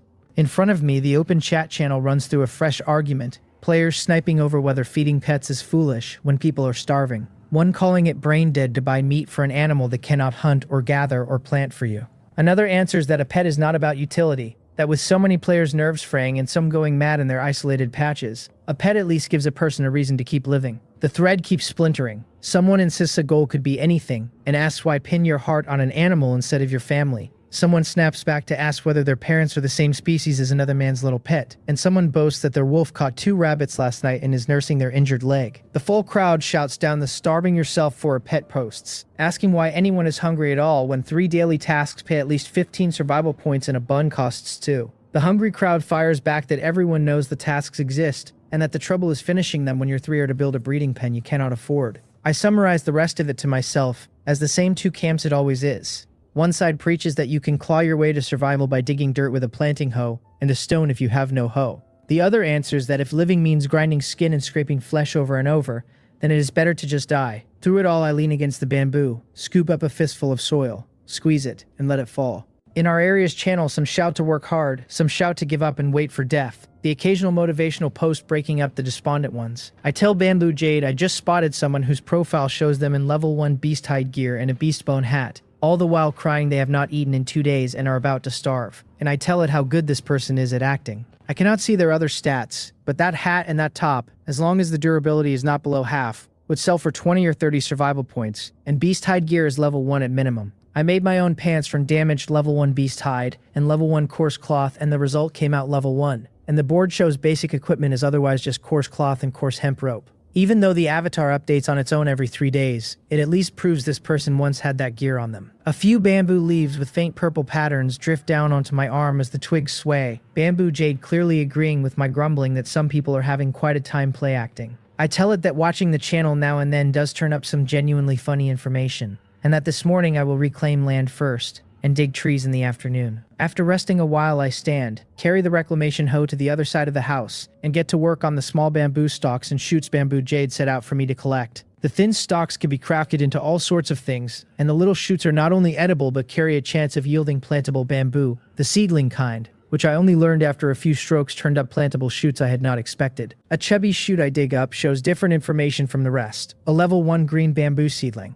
Plantable, where the earlier ones were level 1 bamboo shoots meant for the pot. Bamboo Jade really is versatile, I tell it, growing even the shoots that serve as seedlings. I put it away and keep digging, but there are not many bamboo in this little patch. After over an hour and 2 spent reclamation hoes, I have cleared them all. The haul coming to 43 level 1 thin bamboo poles, 31 level 1 bamboo shoots, 12 level 1 green bamboo seedlings, and 52 firewood. This batch is a mix of bamboo twigs, leaves, and withered roots, since last night's firewood burned up cooking breakfast. I decide to reclaim first, putting together the 20 square meters of farmland, then plant. I stop to wash my hands, drink some water, and rest 10 minutes, then pick the hoe back up and work the land next to where I dug the bamboo, the few cleared square meters already showing as plantable farmland now that the roots are gone. Without the tangled bamboo roots fighting me, the new field comes much easier, and once I finish over 10 square meters of farmland, one of today's dailies completes, telling me I have reclaimed 20 of 20 and paying 20 survival points, 20 experience, and a gift pack. The higher the requirement, the greater the reward, so I open the pack hoping for seeds, and my luck holds, 10 random seeds dropping in. That leaves me 10 random seeds and 12 plantable shoots, still 28 short of the 50 plantings the second mission wants. And with only 44 survival points and random seeds at 7 7/10, I am not even close.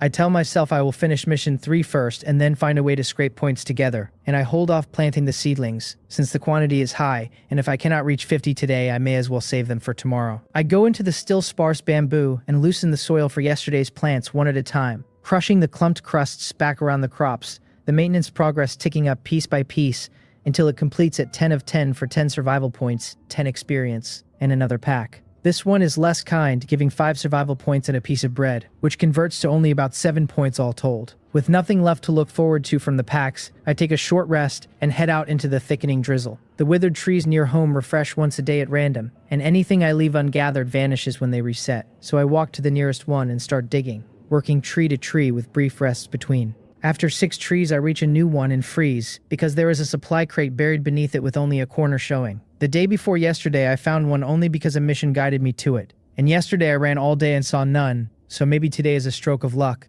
and I dig with rising excitement until a few strokes free it. I set the dusty gray box on the ground and open it, and the system credits 50 survival points outright, files 50 level 1 wheat seeds into my slots, and drops a level 1 mutated fox cub straight into my palm. I cradle the pink-skinned little thing, barely a wisp of fur on it, and need a moment to process this, because a mutated cub is certainly better than a plain one. But why has it come to me a newborn? I have never raised a small animal in my life. The system reads it as a level 1 mutated fox cub, raisable in the neonatal stage, a newborn abandoned by its mother for being sickly and weak. Its odds of survival extremely low. Abandoned, I think, cradling the little fox that has not even opened its eyes. And I lose all interest in digging trees, tucking my hand inside my clothes to shield it from the chilly drizzle, and running for home. I have 3 real choices. I could list it and sell it, since some player with money who likes foxes might buy it, heal it, and raise it. I could keep it and feed it and let it endure on its own, surviving or not by its own fate. Or I could treat it with medicine, clear the illness, and make up its congenital deficiency. Except medicine that mends a congenital deficiency is not a matter of whether I can afford it, since the search turns up nothing of the kind at all. I hold the little fox up to Bamboo Jade, and tell it to look at this little dot, a newborn fox cub abandoned by its mother, and that we will raise it at our home for now, and see whether we can help it grow up. The leaves overhead rustle, and once Bamboo Jade sends me a feeling of anticipation, I carry the cub inside. I tell it I will buy it some beast milk to drink for now, and that it has to work hard too, and try to survive. Then I set it on the wooden bed and spend 10 survival points on a bowl of fresh, warm level 1 fox milk. It is the same kind of wooden eating bowl, filled with milk, and I bring the cub's head close to it, but it is far too small and weak to feed itself, showing no reaction to the bowl at all. This is weakness taken to the extreme, I tell it with a helpless sigh, and decide to try something even if I do not know whether it will work. Holding the bowl in one hand and the cub in the other, I sit and reach for it with my talent. Making spiritual power contact is not hard anymore, since I am proficient from all my time with Bamboo Jade, but the cub is so weak and its own spiritual power so faint that I drain myself nearly empty over repeated tries with no effect. I rest to recover and try again, and after over an hour of this, the cub so frail its belly barely moves with breath, I finally see its condition. There is a small clump of fur in its respiratory tract, not enough to block its breathing entirely, but with each slow breath the clump is creeping further inside. The moment I see the cub's true crisis, the skill I taught myself before strengthens, and upgrades the system, promoting my nature-type plant observation into the nature-type biological observation. My spiritual strength rising and my combat power climbing by another 5. Seeing the danger clearly is what triggered it, and my own power has grown again right alongside the cub's diagnosis. I carry the little fox out the door to the patch where Bamboo Jade grows, set it down, and ask Bamboo Jade to help me save a life, needing some very fine roots to draw that tuft of fluff out of the cub's respiratory tract while I control them. I never learned any of this, but now I can see exactly where the worst of the problem sits. When roots as thin as a strand of hair break the soil, I lay them carefully into the cub's nasal cavity, close my eyes, and lock my mental perspective onto them, letting them grow slowly inward.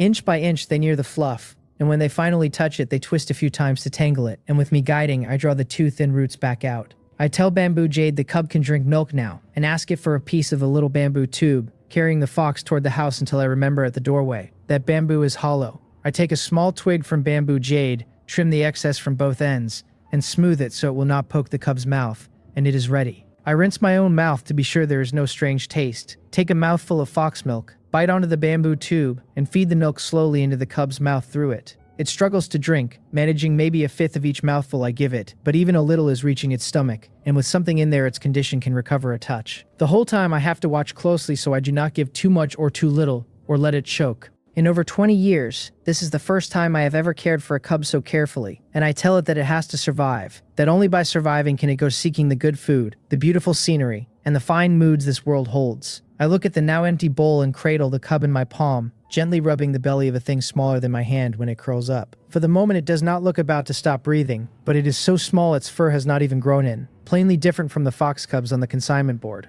A search of the board turns up plenty of cubs, the cheaper ones plain livestock with clean white, black, yellow, or gray fur, looking soft, and 100 some mutated ones too, but all of those are healthy, nearly identical to the ordinary stock. I tell the cub I will give it a name first, and that I will call it Jangsing, hoping it can hold on and survive. Unlike the little bamboo, which I named only after it grew, I named the fox straight away and listed in my personal panel. The panel now reads me as the player tagged Wasteland, Zone 77, 1551, Name Yechan, talent nature, serenity, combat power 16, profession basic planting at level 0 with 163 of 1000 experience, skill, biological observation. My homestead holds a basic wooden house, a basic water vane, and an extinguished basic fire pit. My fields, a basic field of 30 and 8/10 square meters. My alien plant bamboo jade in its growth stage, and now my pet Jangsang, a level 1 mutated fox, in the newborn stage. I have 99 survival points, and all 7 slots full, holding 128 level 1 wood, 332 firewood, 43 thin bamboo poles, 31 bamboo shoots, 12 emerald bamboo seedlings,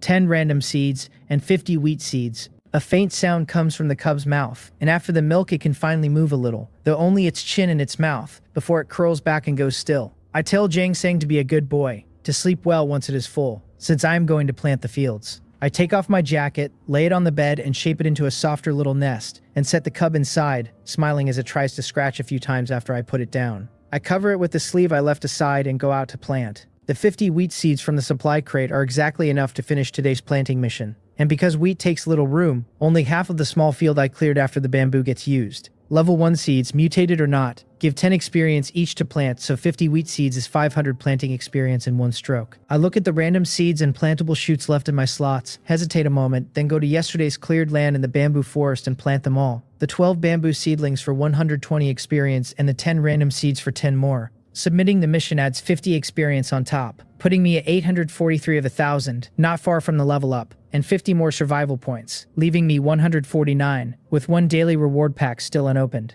I open it and my eyes widen at the basic fertilizer manufacturing furnace sitting in my slot, because fertilizer is barely sold on the board, hardly the sort of thing that seems mass-producible. The furnace lists a 2x2 footprint, the ability to ferment placed materials into different fertilizers, and a basic level cap that only processes materials from basic up to level 1.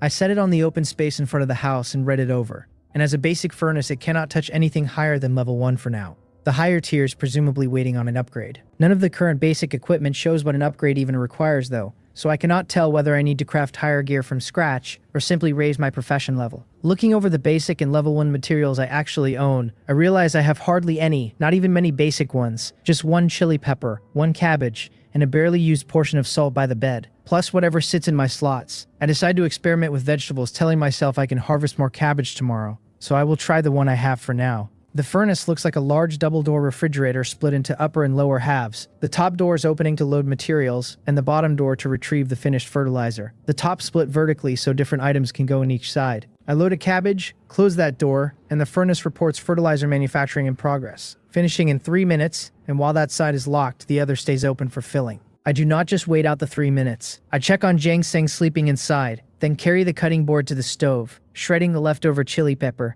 buying a piece of fat and lean pork for 3 survival points to shred as well, and making stir-fried shredded pork with chili. The furnace counts down as I cook, and once the dish is plated I go to retrieve the fertilizer, which reads as a basic small portion made from vegetables, extremely low effectiveness. The retrieval door opens onto 4 compartments holding only a tiny pile that goes straight into my slot, looking like nothing more than a heap of vegetable scraps. I bring it to Bamboo Jade and pile it on the soil, asking it to try the fertilizer I just made and tell me whether it does anything. A few rustling shakes of a twig, and a short length of root pokes up to touch the fertilizer, growing a little on contact before quickly withering, since the stuff is dry and thin and useless to a plant that draws nutrients actively, though it should still help ordinary plants that do not. I tell it I will go try it on the others, that the hemostatic grass over there should be able to use it, and I scoop the rejected fertilizer into a bucket, carry it over, dig a hole, and bury it. The hemostatic grass is basic level 2, and with fertilizer its growth countdown speeds up until a dehydrated tag appears.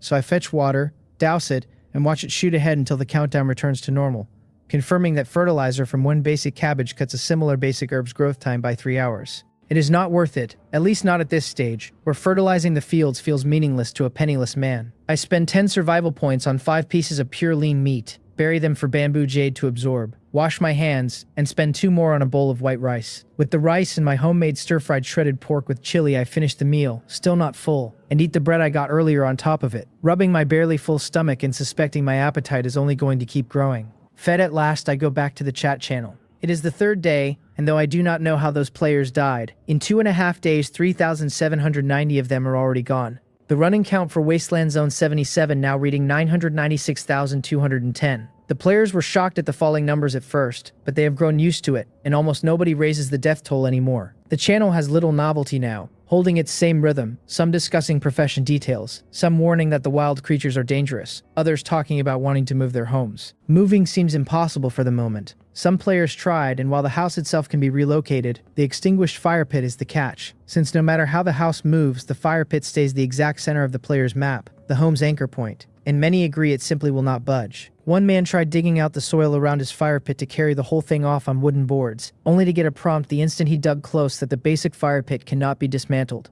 I tell myself the fire pit is probably upgradable, but that none of this has much to do with us, since our home does not need to move. I glance at the heap of spent charcoal not far off and reflect that I never once considered moving. I am a planting player. Planting needs fields, and bamboo jade has already rooted and sprouted into a grove that follows its own whims. Moving is out, and all I can do is keep clearing land, growing more fields, and raising higher crops. After lunch, I go around watering my planted crops, 3 from the first day, 10 from the second, and 72 more planted today. The willow is nearly ready to harvest. The level 1 willow sapling can be cut in about half an hour, and the rest will wait until tomorrow morning at the earliest. Today's batch is the slowest. The 50 level 1 wheat plants needing 120 hours, a full 5 days, and the 12 bamboo shoots 72 hours before the bamboo can be harvested. The 10 common random seeds are all ordinary vegetables, 2 of them bok choy ready tomorrow, and though it is drizzling, the faint rain does nothing for the soil. So once I have watered them, the leaves perk up all the more.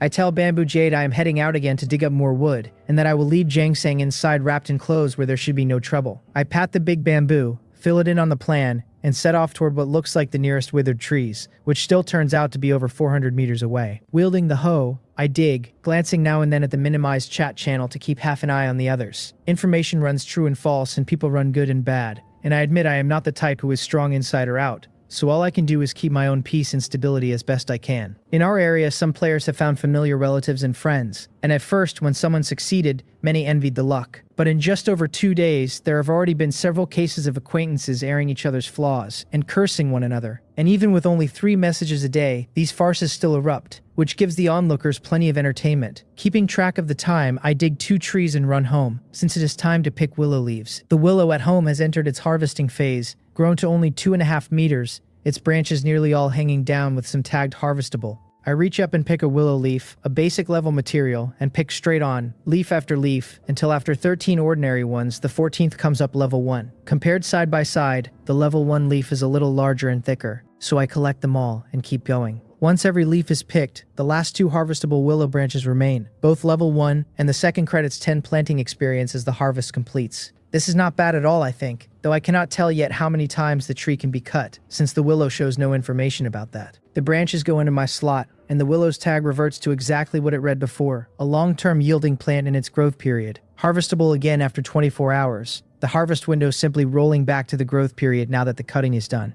I ask Bamboo Jade whether it can eat these, holding off on selling them, figuring level 1 materials should at least carry some nutrition. The leaves rustle, and Bamboo Jade sends me an eager feeling, so I tell it that for it these should be delicious. Dig a hole, and put 2 level 1 willow branches and 4 level 1 willow leaves inside. I cover them with a layer of soil, and a bamboo root grows to the spot, branching into dense little rootlets that wrap the materials and slowly break them down. If it is delicious, then that is good, I tell it, and I will feed it more when I harvest tomorrow. And feeling the emotion the bamboo sends back, I am genuinely happy too. I still cannot tell what eating these materials does, but at least they are something Bamboo Jade finds delicious, so I will keep feeding it more in the future. Checking the time, it is only a little past 2 in the afternoon, so I set out again to dig as many withered trees as I can. After 2 trees, at the 3rd one I spot another supply crate refreshed, wrapped inside the withered branches, and I dig the tree up, push it down, and the materials in the crate spill onto the ground together.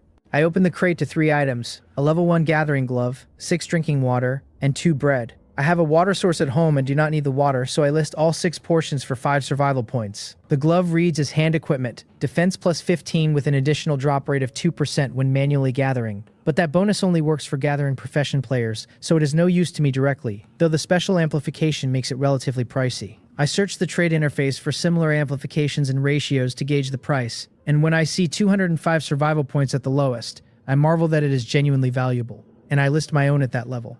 Plenty of players cry that they are too poor to eat, but some are making real money. Gathering players pull extra drops when they gather, seeds or saplings are similar, and hunting players, it is said, may turn up extra equipment or extra breedable young animals after a kill, while planting and breeding have their own extra events too. My own big Bamboo Jade, is exactly that. a mutated plant that crossed certain conditions twice and evolved from a mutated plant into a mutated plant with consciousness, and the two are not quite the same thing. A mutated plant without self-awareness still counts as a planted crop, maybe ornamental with special effects, maybe yield-boosting or mutation-producing, while the breeding profession runs on a parallel pattern.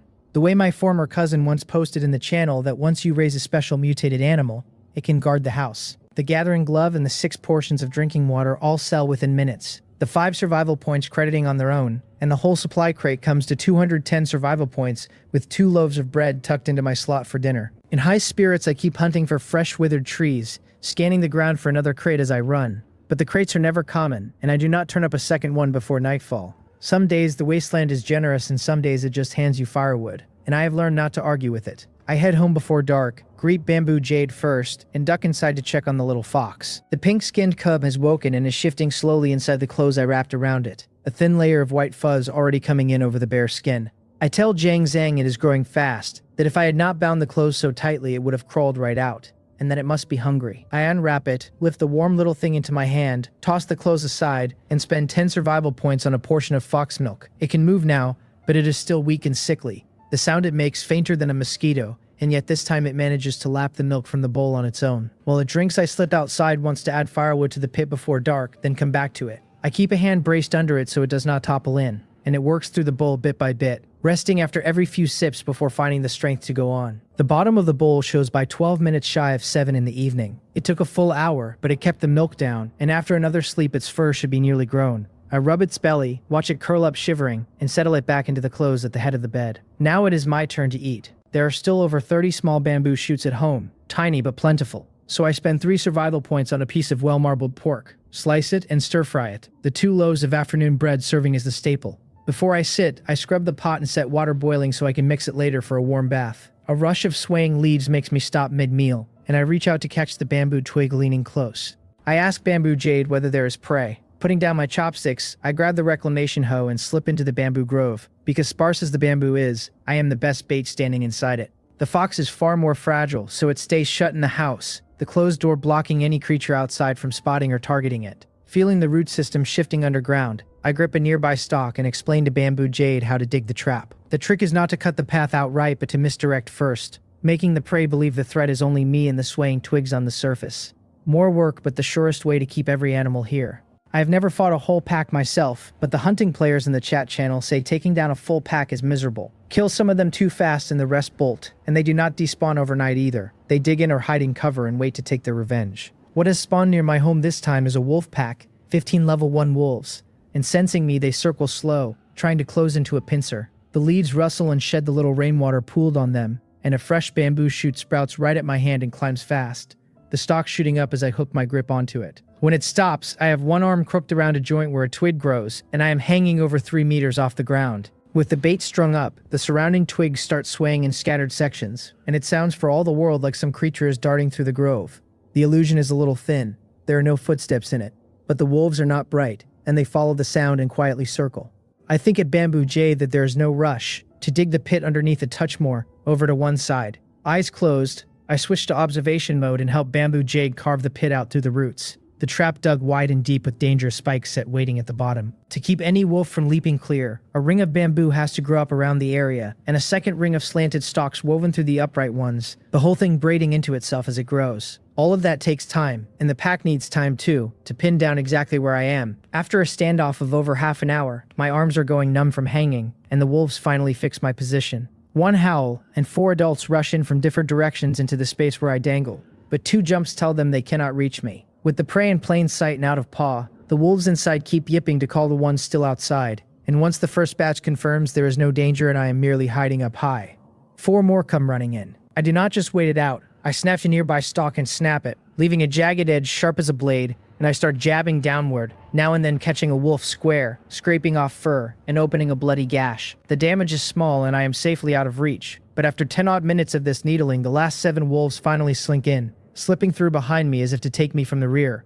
Like hell that is happening. I hug the bamboo and swing half a circle, watching through the roots as the level 1 wolves pour into the trap, and I signal Bamboo Jade to close the net. The crisscross root system underground stirs, channeling its nutrients into the bamboo fence around the pit, and the roots it drains wither and shatter in an instant. With their support gone, the soil collapses and bears the true shape of the trap, the wolves inside trying to scramble out but losing their footing before they can push off, dropping down with the falling dirt. The pit is only a little over 2 meters deep, and the spikes do not kill them all outright, but once they are in, there is no climbing out, the layered bamboo pressing down diagonally lower and lower until it flattens across the top. Around the rim, the roots that ate the soil wind tight in dense coils the wolves cannot gnaw or claw through, and overhead a lid of interlaced bamboo spreads thicker and thicker, leaving only a few fist-sized holes. Bamboo jade lowers me to stand above those holes, and I reach down again and again to grab the bamboo growing into reach, each stalk snapping off with a sharp slanted cut. I drive the lengths through the gaps like spears into the trap, and at first the slower jabs let a wolf or two dodge. But as I keep at it, the bamboo builds into walls, cornering them until they have to take the cuts. The killing goes slow, partly because one wolf is hard to finish,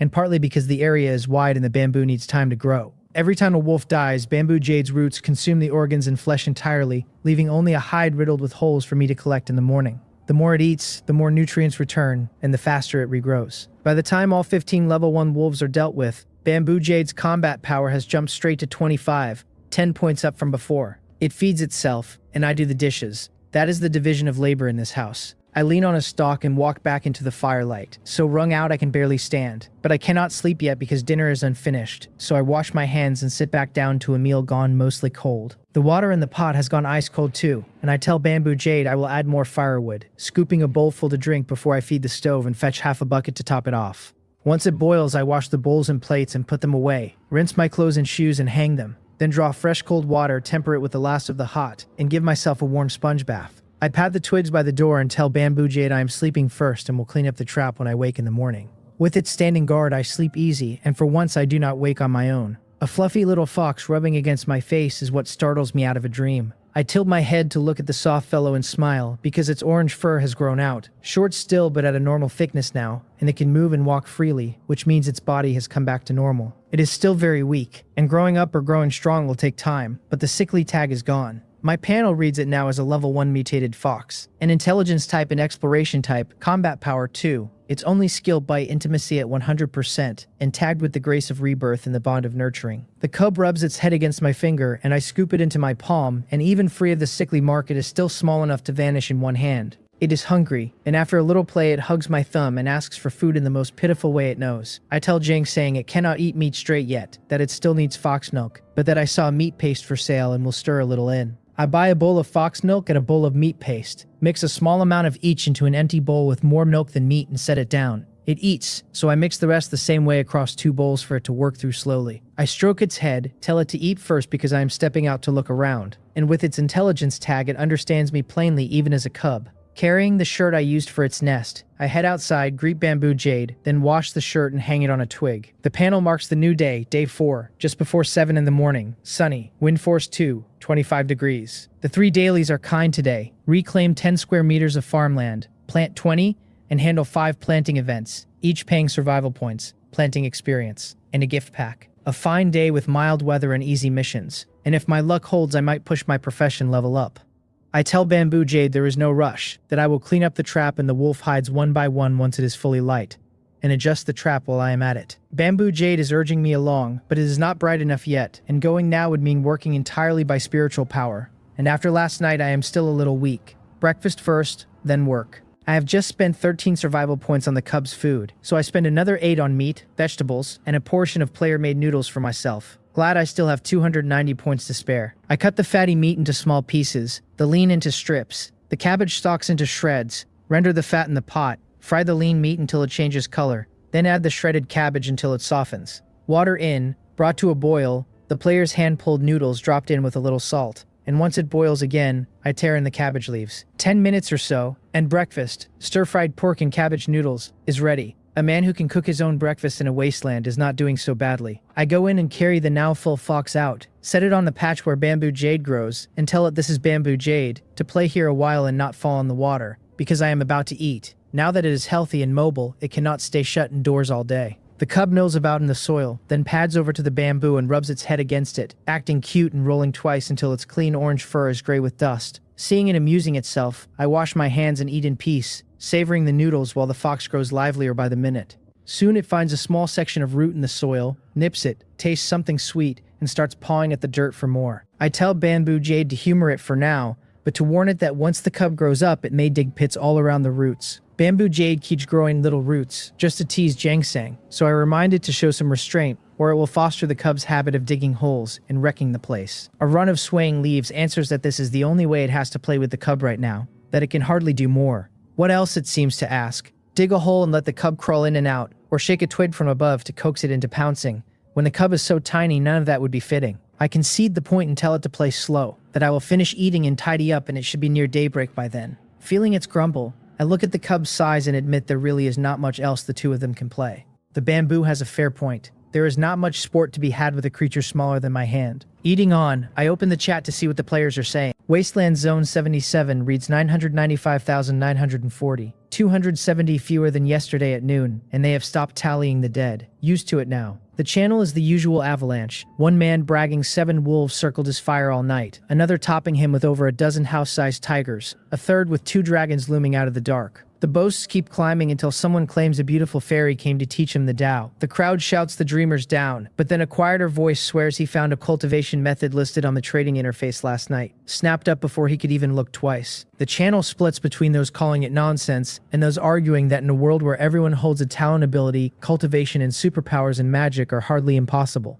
Someone with an animal language talent reports 2 rabbits plotting to raid his vegetables. Someone boasts of gaining 1 combat power a day. Someone else 10,000 and a vow to sweep the region tomorrow. Then a serious soul cuts in to ask whether everyone should be building more fences, since the nights keep getting less safe. Most do not believe the cultivation method claim, though not because the thing could not exist, only because they doubt anyone would actually sell one. I find myself wondering too whether such methods will truly turn up, and it seems there is no good reason to deny it. After all, with no knowledge at all, just fumbling on my own, I worked out a biological observation skill run on spiritual power, and players who once studied Qigong or old martial arts might genuinely carve out their own paths of growth. I decide that as a man who has learned nothing, I should just honestly farm, and I tell Bamboo Jade it is light out, to watch the cub so it does not fall in the water, because I am off to collect the trap's materials. I thought about a great deal and arrived at nothing useful, but as some players said, cultivation or superpowers or magic or technology can all wait until they are actually in hand. 4 firewood credit the moment I reach the trap, before I have even straightened up with the first piece of dried bamboo, and all the dead bamboo and wood in front of me reads as ready to gather. The pieces crisscrossed across the top of the trap turn into 3 to 5 firewood each as I pull them free,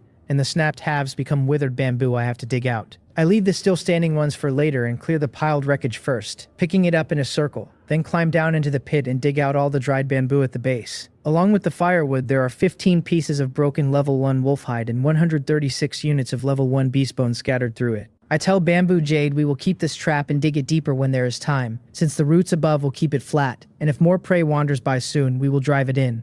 Climbing out, I dig the withered bamboo with the reclamation hoe and chat with Bamboo Jade as I go, one of us talking and the other answering and feeling. Now and then I check the channel and pass along whatever new discovery another player has turned up. The hoe runs out of durability and I spend 10 survival points on a fresh one, and by the time the last broken stub of withered bamboo is dug out it is 10 in the morning. 2 hours gone clearing the remains of 1 trap. I come back and wash my hands, glance at the little orange fox asleep in the dirt under the tree, and pat the bamboo without waking it. I fetch my dried shirt, put it on, and go to the crafting bench to deal with the hides. The badly damaged wolf hides cannot be repaired and can only be worked by adding cloth. And coarse linen cloth has fallen hard, from 11 survival points down to 6 a unit, the thread down to 2. I buy 4 units of each, set them with the broken hides into a level 1 wolf hide coarse cloth mattress, 30 minutes to craft, and forget about it. I list the 136 beast bones at 2 points apiece, 272 in all, and they are gone in under a minute, my survival points reading 530. In a fine mood, I find a clearing at the grove's edge and start the day's 10 square meters of reclamation, a small enough patch to finish fast. After about half an hour, the first mission completes, for 10 points, 10 experience, and a gift pack that yields only 10 survival points.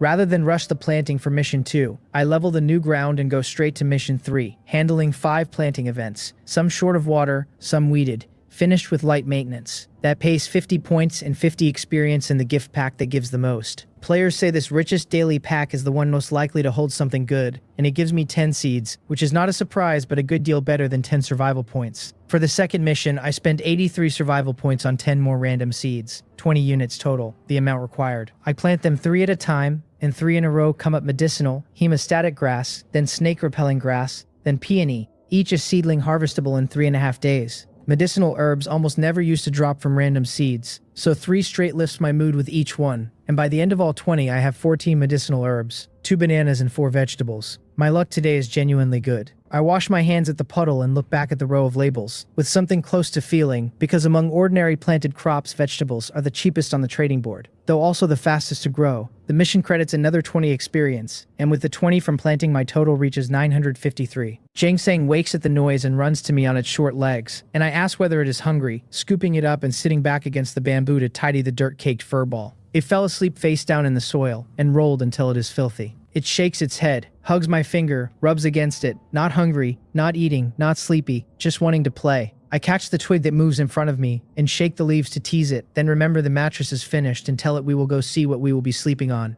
that I am finally done with hard bedboards. I carry it inside, lift the mattress off the bench and set it on the little wooden bed. 4 pieces of coarse linen wrapped top and bottom, the hide sealed in the middle, the thread sewn back and forth in 6 rows, 3 or 4 centimeters thick. I lie down to test it, and after the bare boards it is soft and warm enough to fall asleep on the spot. The panel reads it as a level 1 wolf hide coarse cloth mattress, 2 meters by 1, sleep comfort plus 15, recovery speed plus 5%, durability full. It is slightly larger than the basic wooden bed, but as long as it sits on the frame the effect applies, the head tipping up a touch and the sides overlapping a little. Nothing I cannot manage. The real trouble is that the current house cannot fit a proper level 1 bed, whose frame alone runs 2 meters and nearly 10 centimeters more, with the headboard and footboard. A real bed will have to wait until the house has the blueprints to upgrade or an upgrade prompt appears. I almost forget the gift pack, set the cub on the mattress to run loose, and open it to 10 level 1 coriander seeds. And these are level 1, which means this time I can level up. My heart fills with it, every bit of me waiting on that level. I take the little seeds to the small reclaimed patch I have not planted, tidy it, poke 10 shallow holes at short spacing, and bury them. And planting the 10 lifts my experience by a full 100. The panel reads, 1053 of 1000, upgrade available, and with an excited hand I confirm it. The panel tells me my profession level has risen to 1, that planting and harvesting basic crops will no longer grant me experience, and that upgrades for all basic buildings, facilities, and furniture are now unlocked, capped at level 1 for now. Good news and bad news at once, the bad being that basic crops now only hold a quantity for missions, the good being that everything in the house can be upgraded. With upgrading unlocked, the crafting bench shows its requirements, 200 level 1 metal parts and 200 level 1 cloth. Far more than I can gather for now. The reward is a bench that crafts all level 1 common items and allows bulk crafting up to 10 identical pieces. The house upgrade wants 500 level 1 building material, 10 level 1 accessories, and 50 level 1 renovation materials, for a 5x5 footprint at 3.5 meters, temperature control of 5 degrees, defense 100, durability 1000. The building material needs processing I cannot do yet. I have never seen an accessory, and I guess the renovation materials only appear after the bench reaches level 1. The bed can upgrade too, but it would not fit, so it stays, and stepping outside I find the one thing I can actually improve right now. The fire pit. It began as a newbie pit and became a basic pit after going out and being relit, and upgrading it is very simple. Only survival points, 537 of the needed 500. The level 1 fire pit lights a 10-meter radius with a slight warming effect that fades with distance. Remembering how blind I was in the grove when the wolves came at night, I wince at the cost but upgrade it anyway, because the crops at home will have a little more protection. The moment I confirm, the pit that held only a few small sticks erupts in flame over 2 meters high before it settles, the small ring becoming a large one, 6 2-meter timbers leaning together vertically with branches of twigs nestled in the middle. I feed in 1 piece of firewood and it still burns the same 1 minute, so it has not turned up its nose at basic fuel just for ranking up. Standing close I feel the real heat now, the warmth dropping off clearly as I step back. I cannot plant near the pit anymore, but there are only 3 herbs left there, and the hemostatic grass is ready to gather, so it works out. That little front patch has been walked over and leveled too many times to plant again, and in the 1 bit of soil still holding crops there is 1 hemostatic grass, 1 dandelion, and 1 plantain herb, none of them large. I dig the ready hemostatic grass with the reclamation hoe, and the panel reads it as a medicinal herb that can be crafted into hemostatic ointment. 3 portions of grass to 1 of ointment. It is no use to me now, and Bamboo Jade is not interested in it either, so I list it on the trading interface for 8 survival points. A good price for a common herb. I go and stand under Bamboo Jade, the leaves rustling, and pat the big bamboo while I explain why a scrap of medicinal herb costs several times what a great head of cabbage does. Because the players need it. When they are hurt, they need to stop the bleeding. When their spirit runs low, they need to restore spiritual power fast. And the priciest of all right now are the herbs that directly mend health. A cabbage feeds you. A herb might be the only thing standing between a player and the dark. I tell the cub to play here with bamboo jade and not run off, that I am heading out to dig wood and might get lucky with another crate, and the hemostatic grass sells the moment I step out. The channel I glance at runs the usual complaints. Players hurt while hunting whose kills will not even cover the medicine. Gatherers who hit poison plants or venomous insect traps near their spawned resource spots. Every profession with its own teeth. The more I read, the better my own situation looks, because I was never one to fixate on the future, content as long as I can live in peace. Plenty preach about clawing to the front of the pack so that when players are finally connected you can lead the rhythm rather than follow it. And the topic kicks up the usual mess of agreement, complaint, and insult. I do not want to join up with anyone, leading or serving, no contact at all. I grew up where everyone around me was a villain, and I will not pretend I was a saint among them. No skills, no knowledge, and once I start comparing myself to others I come up with no advantages, which stings a little, so I will not compare. I push down the tree I have basically dug out, gather the wood and firewood, and run toward the next withered one, telling myself that my home's real advantage is not me, so there is no sense feeling sorry about it. Just keep working, dig a few more trees before dark. I dig over 30 trees that afternoon, and not one crate. Home before dark I harvest the level 1 willow first, feed the leaf and branch to bamboo jade for 10 experience, then take the first day's medicinal herbs, the second day's vegetables, and yesterday's bok choy, none of them giving experience now. Only usable materials. I list the medicinal stock for 13 survival points and the vegetables I do not care to eat for 14 more. My panel reads me as the player in Wasteland Zone 77. 1551, Ye-chan, Talent Nature Serenity. Combat Power 16. Basic Planting at Profession Level 1 with 63 of 10,000 experience. Skill Biological Observation. My home holds a basic wooden house, a basic water vane, a level 1 fire pit extinguished, and a basic field of 38 and 3/10 square meters. There is bamboo jade, my conscious mutated bamboo in its growth stage, and ginseng, my level 1 mutated fox in its growth stage. I have 72 survival points and all 7 slots full. The wood and firewood and thin bamboo poles and a few vegetables crowding them. 72 points is not yet 100, so I cannot buy much, but there is plenty of level 1 wood in my slots, enough to start making building materials. It is not dark, so I hold off on the fire and go in to search the crafting bench for building material, which reads as 3 level 1 wood per unit, 1 minute to craft. There are several choices, wood or stone or metal or weeds or soil, and the upgrade is not tied to a single type, though the raw material likely shapes the look and feel of the upgraded house. I set it to make 1 unit, quick to finish but needing me to watch it, and I almost never have that much time to stand here waiting. I set it going and step out to the pit. 5 minutes to dark, so I feed the pit 846 firewood, confirm it will burn until tomorrow's dawn, and finally start dinner. I buy 2 pieces of meat and mince them, boil water, drop the mince in as meatballs, add bok choy and cabbage leaves, and once it boils again, add a portion of player-made hand-pulled noodles, and that is dinner served. I scrub the pot, fill it, and set it boiling for later washing and bathing, and while dinner cools I buy more meat paste and fox milk and mix ginseng's dinner. A rustle of leaves says bamboo jade is still full from last night and does not need to eat now. I tell it that it is dinner time and we eat together, and to take some cabbage afterward to stay hydrated. I dig a hole, set down the cabbage I plucked a few leaves from, lay another whole cabbage beside it, and cover them. Bamboo jade's dinner. I admit I am being a bit obsessive, but I just like eating with the creatures at home, whatever species they are, because what matters now is that they and I are a family. The twigs sway without any wind, bamboo jade telling me it will eat its dinner well, and the cub circles the table, eyeing its own small bowl and plate one moment and my basin the next. I decide the bowl is no good, and switch us both to basins from now on. Mine because there is soup and vegetables and meat at once. The cub's because its milk and paste have to be mixed evenly, and a basin holds it better. The fox leans in and rubs its head against the back of my hand. It will grow up fast, and then it can eat meat straight. Cub or not. Ginseng talks in the normal mode now, never too young to follow me, because every animal and plant in this world crosses a threshold before its mind wakes, and once it is tagged intelligent it understands what the players say. A new awakening may start ignorant and blurry, but that is only a passage, and once the status reads clear the creature is fully lucid. I smooth its fur and tell it to eat, then rest well after, since other creatures might come in the night, and I pour a little of the mixed paste onto a plate so it eats easily, refilling as it clears each portion. I eat my own, tend the cubs, and chat with bamboo jade between bites. After dinner I remember the building materials on the bench, the thing I always forget when I am busy, and I go in to collect the finished ones, load new stock, and come back to scrub and put away all the tableware. Then I set another batch crafting, wash my hair and clothes, and bathe, hang everything to dry and set the bench one last time before bed. I do not want to keep staring at the countdown, so I set the cub at the head of the bed and lie down myself. Tonight I sleep on a mattress with much more comfort, and as long as nothing wild comes calling, I expect to sleep until broad daylight. The new day brings a real shift in the dailies. Day 5 just past half 7 in the morning, clear, wind force 4, 27 degrees, and the missions are no longer reclaiming or ordinary planting. The bar raised straight to level 1. Water 40 fields, plant 20 level 1 crops, raise the field level by 1 square meter. The rewards climbing with the difficulty, the second paying 200 survival points and 200 experience.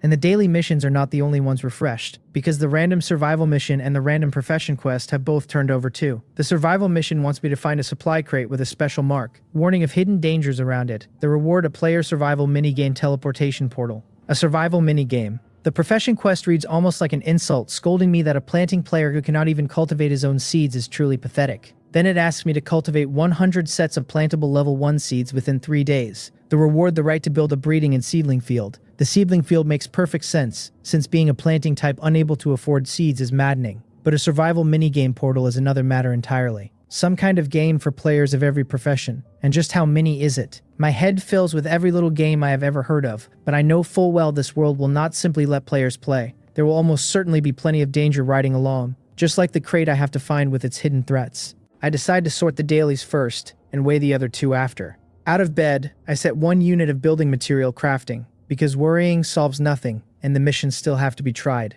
I do not know whether the game is any fun, but one thing is certain. It only refreshed once my profession hit level 1, which means it very likely ties into a player's strength, since no public method for raising combat power has surfaced yet. The 2 times I worked out a skill on my own do not count. Both luck more than effort. Nothing a person could simply grind out. I think a long while, always weighing safety first, and then I walk out of the house and see the golden chest sitting directly across from my door. Inside the fire pit's light, and every careful thought I just had goes quietly meaningless. So much for finding it the hard way. It found me. I put the dazed, half-woken cub back on the bed, close the window and gear up first. Rather than rush the chest, I go wash my face at the puddle and greet Bamboo Jade. I tell it I have to open the chest myself, but that I do not necessarily have to walk there on the ground. It should bring up a larger stock to lift me, lower me over, and pull me back once the lid is up. From everything I can observe, there is no danger around the golden chest, and the ground is flat. But it is too flat, the pebbles large and small arranged in eerily orderly rows. My plot is small enough that I walk it daily, so there's no way the stones fall in such a neat spread by chance. A swish of twigs says Bamboo Jade can carry me over and bring me back. Not knowing how much the chest might hold, I go in and clear everything from my slots but the bulk level 1 wood and firewood. Then I look at a freshly grown stalk and climb it hand and foot to 15 or 16 meters up. The bamboo perfectly steady, not a single sway. Once I am up and the distance feels about right, the stalk begins to tilt, slow and stepwise, carrying me toward the chest. It leans a bit so I can adjust, leaning more, adjusting again, over and over until I am 4 or 5 meters off, and judge my reach is just enough. This last tilt brings the bamboo's base nearly to the ground, and at the very tip I finally touch the glittering lid, push, and lift the somewhat heavy thing open. The instant it opens, smoke bursts from the ground all around and a dense spray of tiny poison needles flings out in every direction. By then the bamboo has already flung me clear, and I get to be a human projectile for a moment before I can think a single new thought, landing in a thick patch of twigs. I grab a fistful, the patch tilts slow to set me down, and I run forward to stand a dozen meters behind Bamboo Jade's main body, watching the scene through the lattice of stalks. The main body is fine, but the other bamboo nearby withers and dies fast, including the stalks on both sides of my house. The whole lot gone to dead gray in seconds. The wall surfacing of the house, the little grove by the wheat field across the way, even the ground around the fire pit lies coated in grayish-black ash. I ask Bamboo Jade whether it is all right, and once the smoke clears after a few minutes, I walk to the main body, pat it, and check it for myself. It is happy, the roots undamaged and the surface tubes healthy. Everything fine except the wretched ring around my fire pit. Where the golden chest sat there is nothing now. Only a halo of light hanging vertically. The minigame teleportation portal. There was nothing else in the chest at all, just the trap. And once it was found and opened, the mission submitted on its own and the portal appeared. A corrosive poison box that nearly cooked the lot of us. And the reward for surviving it is a door to somewhere that probably wants to cook me again. The portal reads that players may enter a survival minigame once a day, refreshing at midnight, with the content, the waypoints are earned, and the way they are spent all randomized. A new page opens in my personal information just for survival minigame records. The rule of once a day and the midnight reset fixed, all else random, which is frustrating enough on its own. Below it sit the records I can view, all empty for now. No record, 0 points, no rewards obtained, because I have not played yet. I close it, look again at the upright glowing oval, and reach out to touch it. Today's game reads Map Thunder Field, mode dodge lightning, perk random treasure chest, the words rising from the center of the portal as my finger lands. Below the text, a tiny scene plays, a little figure of a sphere and small cylinders running endlessly, dodging lightning and now and then opening a chest, until a bolt cracks it on the head and it hits the ground and the game ends. The message is plain: getting hit means game over, and I am not sure what happens to me when I am hit, but at this point the only choice is to play. I need to grow stronger, and since my knowledge and skills are thin, all I can do is strengthen my spirit and body to live well in this world. Still, even with a game to enter, I have to tidy the mess at home first and eat breakfast, because I am setting out for nothing on an empty stomach. A pitiful cry from the house pulls me back to the door, and I read the prompt that the basic wooden house is damaged, repairable with 10 level 1 wood, which I confirm, the curtain wall on this side refreshing instantly to its clean state. I open the door and scoop up the little fox squatting inside, telling it everything is all right now, that it was a corrosive poison trap and bamboo jade pulled me away to keep the toxins off me. I tell it to stay in the house while I deal with the soil so the place recovers faster. It nods obediently and I settle it back on the mattress, then open the window and door and come out with a reclamation hoe to dig up the contaminated topsoil near the entrance, the fresh dirt mixing with the old to speed the toxins along. No need to go deep, just a sweep over the surface, and it is handled in under an hour. Next, breakfast and cooking is out of the question, since the stove and table and chairs were all corroded. And even repaired, I am a little traumatized and have no wish to cook in a stove that was soaked in poison. I drop the stove, table, and chairs into the fertilizer production furnace, which can render furniture too, though these will take a full 10 hours. Without them, I just buy a bowl of braised beef, a bowl of rice, 2 bowls of meat paste for the cub, 5 pieces of lean level 1 beef for bamboo jade, 23 survival points in all, leaving me 30. I set the paste on a plate for Jangsang with a bowl of water beside it, bury the 5 pieces of meat under the bamboo. Then I stand by it eating my breakfast in a half-holding, half-cradling posture, the braised beef in one hand and the rice balanced on my wrist. I tell Bamboo Jade there is no water shortage now and nothing for me to water, so I'm going inside that place to look around. The cub will play here and it should keep an eye out, since there should be no danger but I cannot be sure no animals will show. Once I am teleported to a new map I will not be able to see home at all, and if anything goes wrong it will all fall to Bamboo Jade. The main thing I press is that the things at home do not matter, that anything lost can be repaired or remade, and only its own safety and the cubs come first. The twigs shake that it understands, and that if something truly comes that it cannot beat or stop, it will take the cub and hide underground. I tell it to wait for me at home, or maybe I will be thrown straight back out, since I am very weak. Remembering the little simulation, I am genuinely worried about how I will do in there, and I joke at my own expense until a twig sways down and pats my head, and I smile, wave, slick my hair back, and run for the portal. At its center, I silently think to enter the minigame, and in a flash of light, I am gone. The cub lies in the soil under the bamboo, head raised toward the portal, its big eyes full of worry. 2 tiny roots poke from the soil and pat its head in comfort. Bamboo Jade telling it they cannot go in there, that it is the master's own battlefield, but there is no need to fear, because the master is in truth very strong. The cub nods, lowers its head to hug a length of root, and bites down on it. Knowing all this and worrying anyway, since its second life came from the master, the bitten root shakes, then lies slack in the soil, letting the little fellow do as it likes, because the master will surely be fine, and for now there is a house to mind, and one rowdy little dot to watch. It is too dangerous. I have only just been teleported in, thrown to the side, and I roll a few times across the ground before scrambling up to run in circles through a place of withered trees and mud. Lightning falls around me at random, flinging splinters and stones and mud in all directions, and the way this game works is to dodge the strikes and search out treasure chests when I can and take what is inside. But in this situation I cannot spare a thought for chests, only keep running back and forth, because the instant my feet pause for more than a second a bolt finds me. Just run. No need to mind direction, only keep moving and keep the lightning off me, the single thing I can do. I spot a chest ahead, but a ring of lightning flickers on the mud all around it, so as I close in I cut my steps and skirt 2 or 3 meters wide of the ring and run on. The bolt chasing me lands the moment I peel away, exploding on the shallow mud, linking with the ring, blowing that whole patch into a spray. Several meters off I push faster, and the second my toes go numb I leap and slam into a nearby withered tree, which collapses on impact. I brace against the trunk, roll over in a graceless heap, step off the tree, and run on without steadying myself. 2 or 3 minutes of being chased and my mouth is dry, my breath heaving on its own. This game is no fun at all, and I think it is a mercy the survival game outside does not demand this kind of suffering, or 99% of people would die in a single day. I have no breath left to speak, only thoughts left rattling in my head. The lightning keeps after me with no chance to stop and gasp, and once you enter this game, no matter how long you run, sooner or later a bolt takes you. I know that if I just stop now, 1 strike sends me back, but I cannot make myself do it. I want to grow stronger, and the game earns points, so I need to stay as long as I can, bank more points, and then maybe trade for the things I need. Even if running alone earns nothing, I have to run far enough and see enough of the map to find some other way to score. Cheering myself on again and again, hold on, and hold on once more. After who knows how long I trip on a stone in the mud, and as I fall I turn so my back takes the ground, roll the instant I land, and scramble up to run again. Behind me water splashes, my back stings from the scrapes, my legs grow heavier, mud streaks my face and drips off my chin. I cannot give up, cannot. When my vision starts to swim and blur, I keep telling myself that quitting means throwing away the top-tier prizes nearly in my hands. Though I have no idea what they are, I can dream them up as I run, setting myself a grand goal, quenching thirst by picturing plums, filling my belly by drawing cakes, a self-deception and a fuel both. Then a fishy sweetness rises in my throat, the taste of blood. A house! There is a house ahead, and I am so glad I nearly cough, forcing my breath steady as my sluggish, numb legs find speed again and carry me toward it. The shape resolves into a real cabin as I close in, a small wooden one in the swamp forest, already half ruined, only a few walls left. Run there, at least run to the house. I pinch the lead-heavy legs and set the small goal, at least reach it before I fail.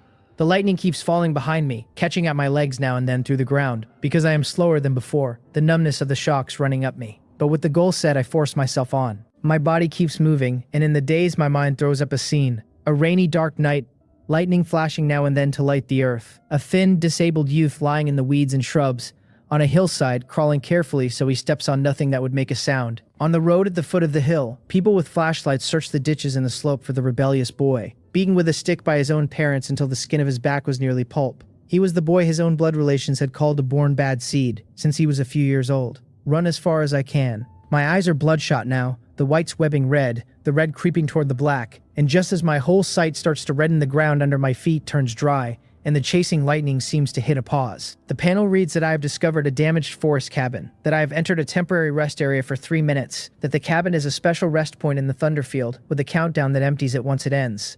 Forest, cabin, I rasp between coughs. I lift my legs, numb to stiffness, grip the broken wood of the wall, and walk inside, through the doorframe that has lost its door, my gaze swinging to the wrecked wooden board bed. Only a frame and a few rotten boards left. But that is not the point, because I see the treasure chest under the broken bed, and there is nothing around it. A safe chest. 2 steps forward on still numb legs, the countdown ticking before my eyes. And I just flop down, lying on the ground, reaching out to touch the chest. My fingers pry the lid up, a golden light flashes, and before I can make out what I have won, my vision goes black. This minigame failed. As I leave it, one thought surfaces, that the 3-minute rest may not have been entirely safe either. Then comes the pain. Conscious again, all I can manage are weak cries of it sprawled flat on my own land. No need to look back to know the portal is behind me. Ahead is my homestead fire pit, and the little fox running toward me. And as for bamboo jade, the small bamboo shoot that sprouted beside me is growing into a young stalk. I tell them not to move me, to let me catch my breath, that my whole body is numb from the electricity and it hurts, and it tingles. And not to be scared, I am fine. Just, ow, my waist. Let me flip over and lie a while, I got some good stuff. Using a few larger roots pushing up from the ground, I tilt myself and flip over in place. Don't be scared. I made a profit. Lying on the thin twigs and thick leaves bamboo jade has spread for me, I squint my still aching eyes and check the hull. The game was a failure, but in this one any result short of clearing it is a failure. And failing did not stop me from gaining. The interface shows my session. The Thunderfield evade lightning strikes, 27 minutes and 18 seconds, 27 points in the reward, an ability awakening pill, lightning. The time beat my own expectations, and the points are pitiful, but the reward makes me feel I have hit the jackpot. Some players said they saw a cultivation method for sale, and the truth of it was argued, but at the time I figured any special ability would do. Now I think that man was probably telling the truth. If I can pull an ability awakening pill from a minigame, then naturally another player could pull a cultivation method, and these things are not bound, so maybe someone simply did not want theirs and listed it. I tell Jang Sang not to cry, that we suffered a bit but we came out ahead, and tilting my head, I find a little orange fox standing beside me shedding tears, frightened to weeping by the state of me. It leans in and rubs its head against my hair, to wipe at the tears already rolling. Too weak to even carry its master back into the house. I tell it is fine, just let me lie here and soak up the sun, that I will crawl up in a bit, that I am only exhausted, my legs shocked a few times and my back bruised from a fall. Everything else whole. Steadier now, I page through my personal information and stop short, the ability awakening pill sitting in my slot awaiting my confirmation to use, but my combat power, 21 points, when it was clearly 16 before. I page through the logs and find it, reaching exercise intensity past my physical limit. My strength rose and combat power gained 5. Opening the treasure chest activated a chest guardian, and the chest guardian wounded me badly. All my reclaiming and tree digging, however tired it left me, never raised my strength, and I used to wonder whether a cultivation technique was the only road up. Now I understand that even without one, as long as I can break past my limits again and again, I can be strengthened, though breaking past a limit is itself very hard to reach, with few chances in the way I live now. Short of being attacked by a beast and breaking through mid-fight, it would be very hard to push myself that far, which casts the mini-game's ordinary training in a new light, that besides points it can force a person past his limits, and strengthen him. There are the 2 chest entries too, the Guardian and my failed exit. A chest Guardian, that flash of golden light after the lid came up, which means the rest period only paused the chasing lightning, while other dangers stayed live. It feels as though this world, to keep players surviving better, has opened a training ground where you can risk your life but will not die outright. I reach a still numb hand up, cup the fox to my chest, and squint at the sky as I lay out my guesses. In this world players can die, but if every player were pushed to the limit all the time, everyone might be gone within days. So once a player finishes basic class growth and reaches level 1, this strength training opens up. Bamboo Jade is confused that such a serious injury could be a beneficial training. Yes, I tell it, because I can grow stronger there, and failing only means heavy wounds, and once I am home I can nurse my body and go on eating well and drinking well and living a good life. One hand smooths the fox's fur while the other taps a swaying twig, and I am satisfied and happy with how things are. The escape was bitter and hard, but I grew, so it was worth it. To want peace and pleasure and growing strength all at once is not a thing I would have dared to dream. I know very well that in 20-odd years good luck never favored me,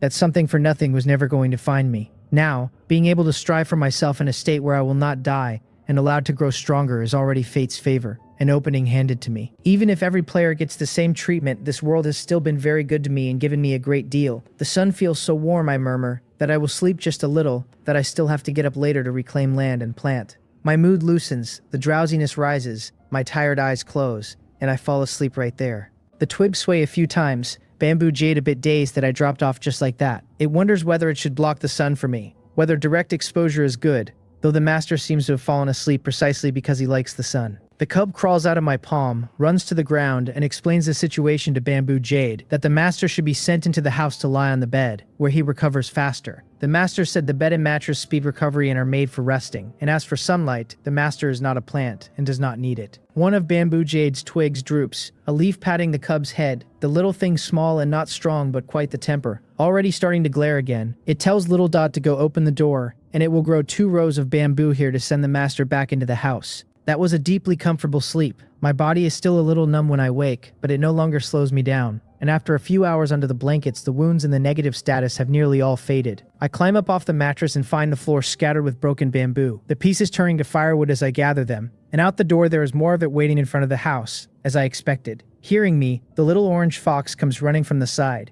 and when I scoop it up, it tries to nuzzle my cheek. I hold Zhongsang against the side of my face and tell it I am fine now, that I am grateful it got me back into the house, and that I will clean up first, and then we will eat lunch. It rubs its head against me twice, and I set it on my shoulder, where it grips my clothes with its claws so it will not slide off while I finish picking up the broken bamboo. Bamboo Jade's main body cannot move, but every stalk it grows from its roots is part of its body, raised when needed and let go when finished. The vitality pulled back and the cut roots left to dry into firewood. With the firewood tidied and my survival points running thin, I spend 20 in total on lunch. Beef noodles for me, meat paste for Zhongsang. 2 pieces of beef for Bamboo Jade. Once I am full, I carry the wooden bucket out and start watering the older crops, and the first daily completes almost on its own. 40 fields watered, the experience and survival points crediting, and a gift pack landing in my slot. I open it on the spot, and it gives me 10 level 1 cucumber seeds. Exactly what I need, except 10 is not enough, because the planting daily wants 20 level 1 seeds, and I only have 50 survival points to my name. Forget level 1 seeds,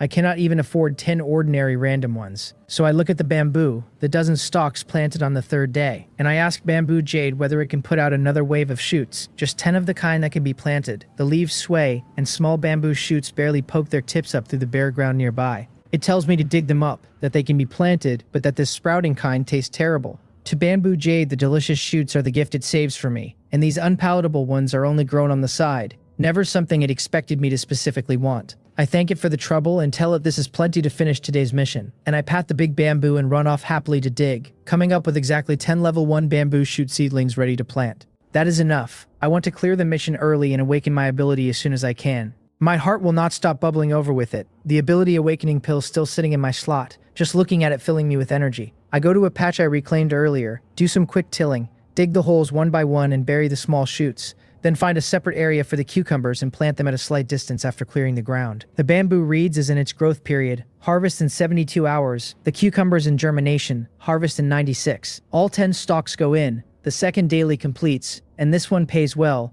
200 survival points and 200 experience straight to my total, which puts me at 303 of 10,000. At this rate, leveling up looks simple enough. There is a fair amount growing at home now. 14 ordinary medicinal herbs, 2 banana trees, 1 cabbage, 2 potatoes, 1 eggplant, and 1 level 1 long-term willow tree. There are 50 stalks of level 1 bamboo with 12 of those planted on the 3rd day, 10 stalks of level 1 coriander from yesterday, and 10 stalks of level 1 cucumber just now. The output is high, the only catch being that level 1 things grow slower than the ones without a level. The level 1 vegetables taking 3 days to enter harvest, at least going by the coriander and cucumbers, since I have not tested the rest. The ordinary cabbage, potatoes, and eggplant from yesterday can all come up tomorrow, and the bananas are slower, 4 days from planting to harvest. The last daily is the hard one, raising the field level, which wants 1 square meter of basic field, 10 level 1 fertilizer, and 250 survival points, only 100 of which I have. I map out a separate 1 square meter patch behind the house and reclaim it. Then check the fertilizer production furnace, still over 4 hours from finishing, so I cannot see yet how much it will yield from the scrapped stove and furniture. The cheapest fertilizer on the trading board is made from vegetables, and even that runs 27 survival points a portion.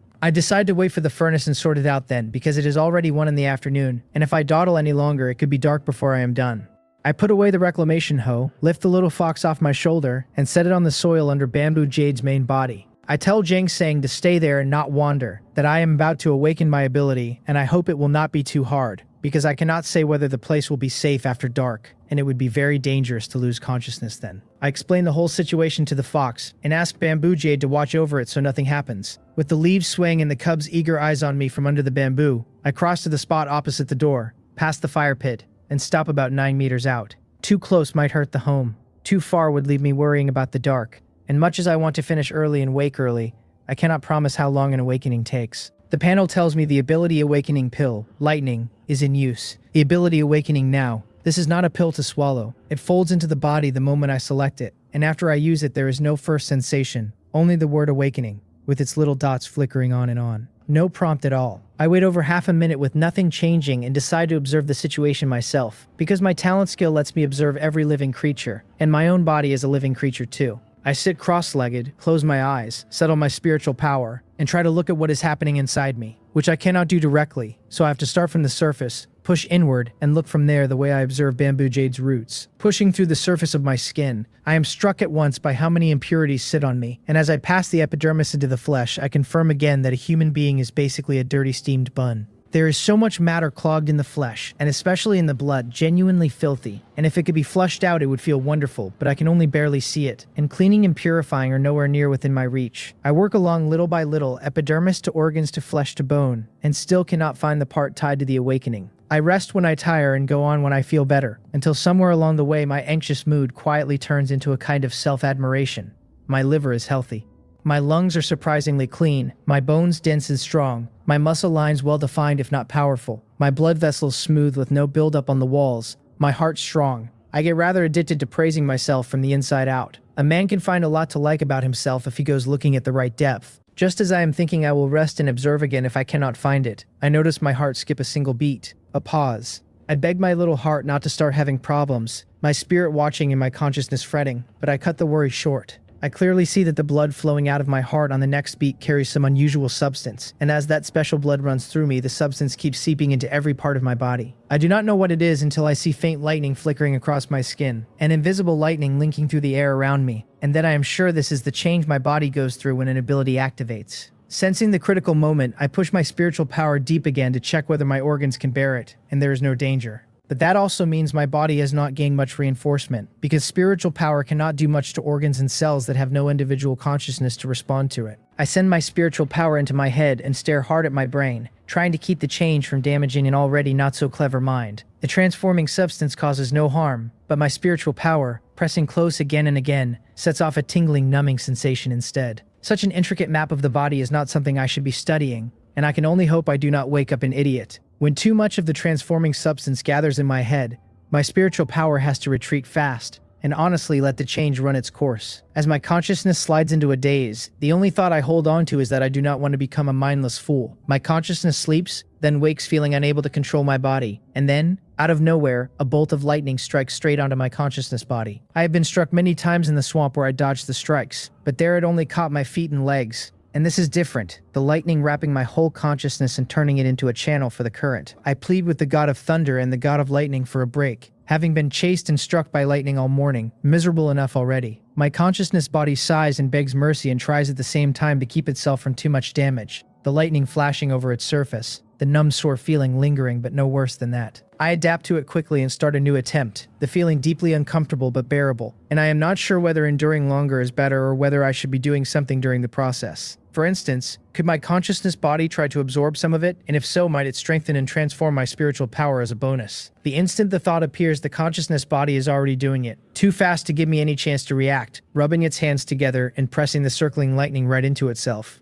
I am apparently a masochist, idly entertaining all sorts of nonsense while I suffer for it. Just having it cover the surface was uncomfortable enough, and now, blindly pressing it into my palms, I really do open a few stinging spots, and the lightning seems provoked by my random pressing, tightening, driving down beneath the surface of my consciousness body. What happens after that I can no longer see, my consciousness falling into slumber, and whether the pain went on or grew worse I can no longer feel. After an unknown stretch of nothing, I feel a stick tap my leg and wake with a start, and when I open my eyes the world around me is pitch black. I try to speak and find my mouth dry and bitter, my hoarse voice almost frightening, and bamboo leaves sway beside me, very carefully not touching. The fox's small pitiful cry comes from up ahead, urging me forward, and I try to speak again and still cannot get a whole sentence out. I reach out, touch 2 bamboo twigs, and lean on them, propping myself up on numb legs and moving forward step by difficult step until the strength comes back and I quickly meet a vertical piece of wood, the fire pit. I reflexively take out firewood and set it forward, and a prompt asks whether I want to add firewood, and I realize I had let it go out. Even in the dark, the panel text is always visible, so I confirm, and the pit ignites at once, light spreading out in an instant, and only then do my thoughts come fully back to me. I open my personal information to check the result of the awakening, and the floating window sits in the most conspicuous spot,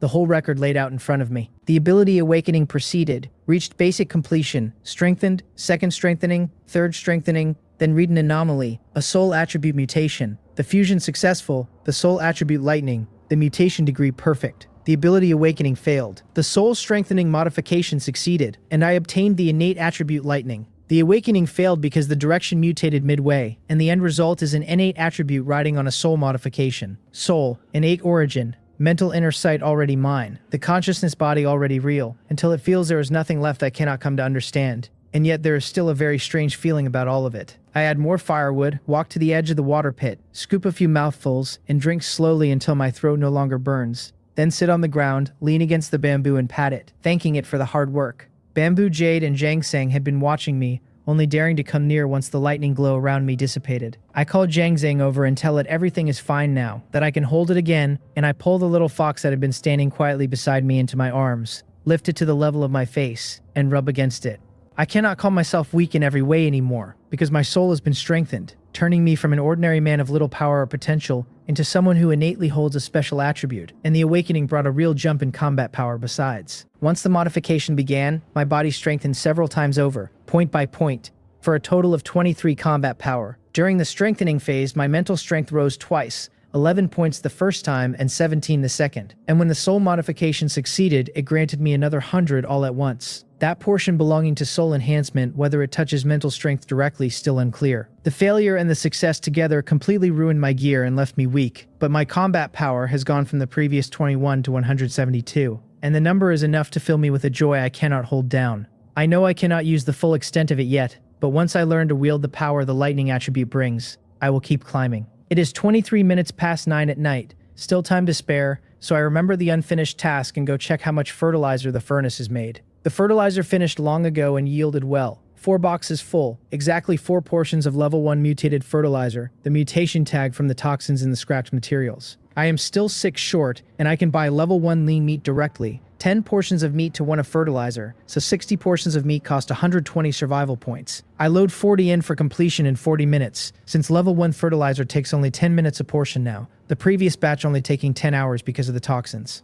The remaining 20 portions go into a slot for later. While the furnace works, I go harvest the willow's branches and strips for another 10 experience. and feed the material straight to bamboo jade. The one thing at home it likes to eat, never something I would sell for points. I still have 120 survival points, and I can only spend 20 now, since I need to save 100 for the field upgrade. So dinner will be simple tonight, and I will cook something good tomorrow. I come back to the bamboo with a portion of stir-fried meat with chili, and a portion of rice for myself, meat paste again for Jang Sang, meat chunks for bamboo jade, and as I eat slowly I finally feel like opening the chat channel. It is as lively as ever, the players arguing over all kinds of things, and I scroll back to the midday slot and read forward little by little, catching a few topics that catch my interest. Someone insists people overthink it, that the survival difficulty was never marked, that surviving in this other world is the whole content and it is not necessarily about ramping up the deaths, that the die anywhere anytime scenario is for desperate survival. Another snaps back that overthinking is the point, that they overthink because they want to live longer, that no one can promise a crisis of destruction will not appear one day. A third turns on the difficulty is low crowd and asks whether they have considered the dead players whose deaths prove a fatal crisis can come anytime. A hunting player counters that difficulty depends on each player's own strength and luck, that a pack of wild wolves came to his home but he had traps ready and turned it into experience and materials. Someone reminds the strong hunting players to ease off, that not everyone can fight wild wolves and that traps cost materials, which means a lot of survival points.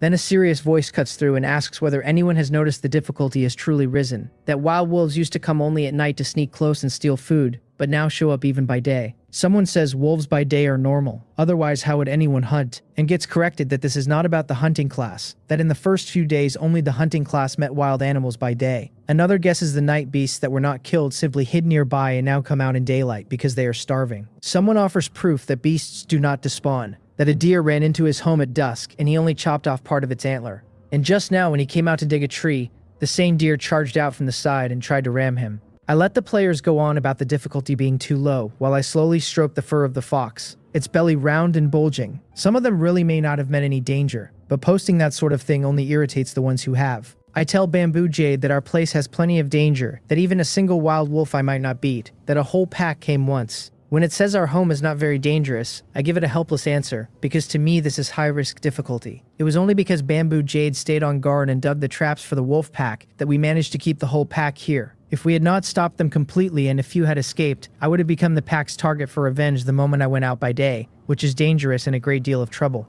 The fox rolls over, lifts its head, and points a little paw at itself, asking when it will grow up enough to beat wild wolves. I cup it and tap its head and tell Jang Zhang it needs time to grow slowly, that it must not be in a hurry, that it is still small. For a creature born weak and sickly, simply surviving is already remarkable. And from now on, all it needs is to eat well, drink well, play well, and grow up happy. As for fighting, Bamboo Jade can do it and I should be able to soon. Told to grow up slowly, Jang Sang droops its pointed ears and curls into a little ball of fur in my palm, because it wants to protect the home and kill the wolves that come in too. It knows full well that at its size and strength it is no use yet, and it only wonders when it will finally grow up. I pinch its ear and smile and tell it not to worry, that we all need time to grow bit by bit, and the words are as much for me as for the cub. I want to be stronger, but strength does not come in an instant, and we cannot let ourselves grow impatient or wound too tight. As I coax the fox, with the occasional rustle of leaves in my ears, my own mood loosens too.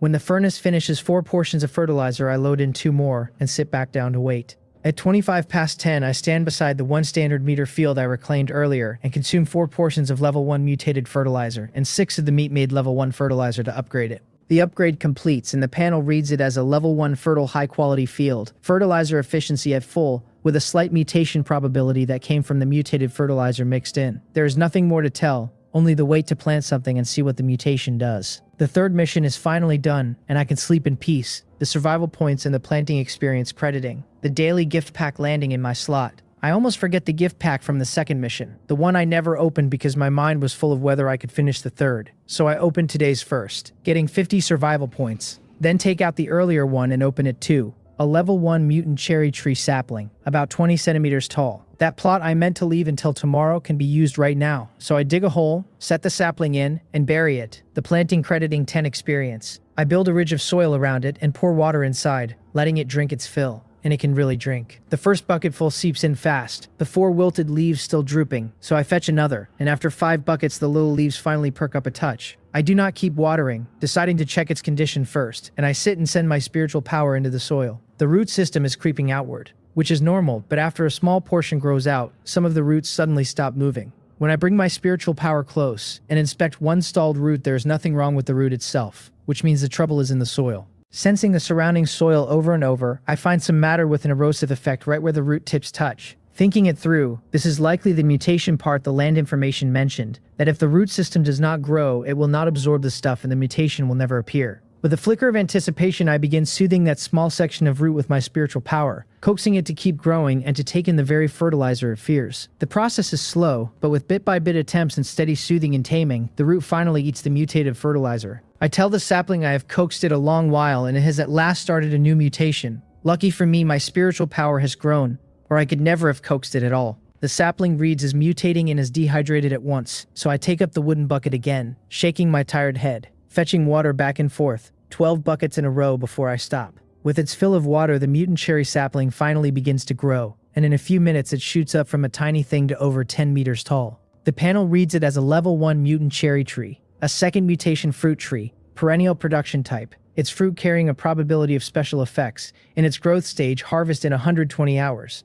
5 days from now, counting from this moment, before it blooms, fruits, and reaches maturity. Time to sleep. I am far too tired today, and I tell Bamboo Jade to call me if anything happens, and I carry Ginseng to the doorway, pat the cluster of new little bamboo grown there, greet Bamboo Jade, go inside, and lie down at once. Dangerous toxins, then being chased and struck by lightning, then a failed ability awakening, then a successful soul transformation. All of it high-intensity hard work. I tell myself I will think about using the lightning attribute after I wake, hoping it will not be too hard or too grueling, and before my thoughts can stir much, I drop into a deep sleep. In the dark, a breeze blows in through the open window, and a little fox curled by my head feels something wrong, climbs up, turns to look, and is startled by the state of its master. There are things on his hair and his body, dense and moving. The startled fox scrambles down to the floor to find Bamboo Jade and check on the master. Bamboo Jade is a little shocked too and quickly grows a bamboo outside the window, reaching a twig through into the room, and then it stops moving. The twig swaying outside is fine, but the section inside the room withers and decays at once, breaking into fragments on the floor. The bamboo outside the window withers and dies as well, its nutrients and moisture drained completely, the broken twigs falling straight to powder, leaving no firewood behind. Unable to speak, Bamboo Jade wraps 2 of its root systems around the fox, who is not yet caught up to what is happening, and explains with a touch of sorrow that the things on the master are not crawling objects, they are nutrients he is absorbing. Drawing on what the master had said before, it tells the cub these should be called energy that exists in the world, not present before because the master could not reach it. Now, his soul transformation complete, he naturally absorbs this energy to strengthen himself, the way plants use their leaves to take in light and nutrients. Ginseng gnaws on the root beside it, still puzzled, asking why it can see these things, and the leaves sway a few times, because Bamboo Jade does not know either. The situation is simply that the cub can see them and feel them, and that the 2 of them can only detect the energy gathered on the master, nothing of what does not converge on him. The fox lies on the floor, satisfied this is not a bad thing for the master, and stops worrying, but it cannot go back to sleep inside, since that would disturb his absorbing of the nutrients. As it curls up in the soil under the bamboo, more roots emerge around it. Several very thin bamboo shoots come up nearby, and twigs and leaves grow low overhead, building a covered and cushioned little nest for the cub. The leaves outside the house sway gently in the wind, and hidden beneath them the little fox relaxes and slowly falls asleep. Meanwhile, I am having a very joyful time in a dream. After falling asleep, I enter a place where I know I am dreaming, but it feels good and I do not want to wake yet. And here I have turned into a small infant who has just learned to crawl. Lying on the ground, I roll over, and the whole ground is a soft sandy beach that somehow will not let me sink. I look around and see fruit everywhere, big and small and brightly colored, so sweet. And my short legs and short arms crawl along, and when I reach a piece of fruit candy, I sit down, grab it, put it in my mouth, and taste the sweetness. The candy melts slowly and the tiny baby smiles a happy smile. And when it is gone, I sit there, look around, and crawl toward my next target. This time I grab a small cake about the size of my chubby hand, and I sit right where I am, hold it in both hands, and eat it slowly. The baby's range is small and its energy only goes so far, so I eat the food I find, look around, crawl off for more, stop to finish, and crawl on, eating happily and playing happily. I sigh inwardly now and then, because I do not remember ever being so plump and fair as a child, with no memory at all of being 1, the memories of 2 blurry, my clear memories starting at 3, and in those I was always thin and dirty. Full at last, I decided it's time to go home, because however much fun the dream and its food are, having played happily once is enough, and the moment I think of waking the scene blurs, and the surroundings turn to darkness, and I open my eyes. The familiar little wooden house. I am awake, and I go to the doorway, look at the leaves swaying at the entrance, and greet Bamboo Jade and Ginseng. The orange fox runs out of its temporary nest of bamboo leaves and twigs, darts to my feet, and rubs its head against my ankle. I tell it I am up, that the sleep was excellent and my body and mind are fully relaxed. that I will get ready and eat breakfast first, because even though I ate so much in the dream, my body is still hungry. I rub my stomach, genuinely starving, but I should buy some gear and put it on first. So I open the trading interface, where basic gear is dropped very low, and I buy pants, a shirt, and shoes, all at minimum attributes, for only 41 survival points. With the new clothes on, I finally sit on the ground holding the little fox and check today's tasks. A man in a wasteland who can wake from a good dream and buy himself a fresh set of clothes is not doing so badly. The panel reads Day 6, 11 minutes past 8 in the morning. Sunny, wind force 2, 29 degrees. The dailies are land reclamation again at 50 square meters, planting 10 level 1 crops, and handling 10 planting events. The reward's a touch low this time. None of the missions are hard, though I am hoping for level 1 crop seeds from the gift packs, or I will need to find another way.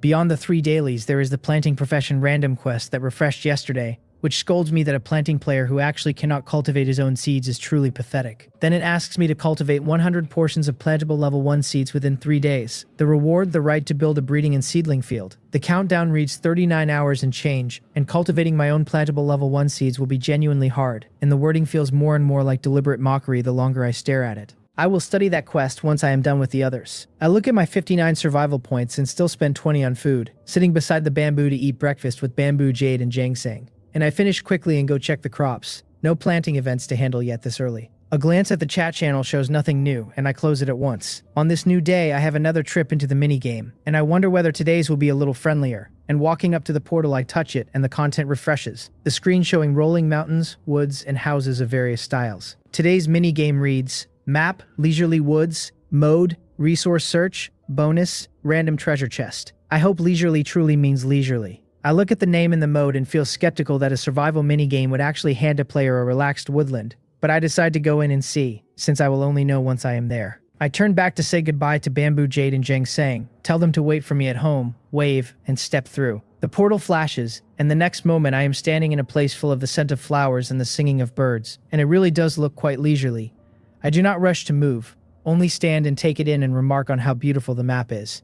I am on the outer edge of a bamboo forest. Thick stalks behind me, a clear stream not far ahead, with a bamboo bridge over it. Slightly to the side across the bridge stands a 3-story bamboo building, and behind that, a flat stretch of colorful blooming flowers with butterflies and bees crossing the beds. After several days of nothing but wasteland, the sight is so beautiful it makes a person relax and lower his guard, except this place is not safe at all. In the bamboo forest behind me, the ground lies under a thick layer of dry leaves, and many dangers hide beneath them. About a dozen meters back and to my left, 3 small venomous snakes wait under the leaves, and directly behind me about 20 meters a larger snake climbs a stalk. About 5 meters ahead to my right, under the bamboo roots, a hollowed-out pitfall waits, and without reading all of this through the bamboo's growth, I might have failed after a few careless steps.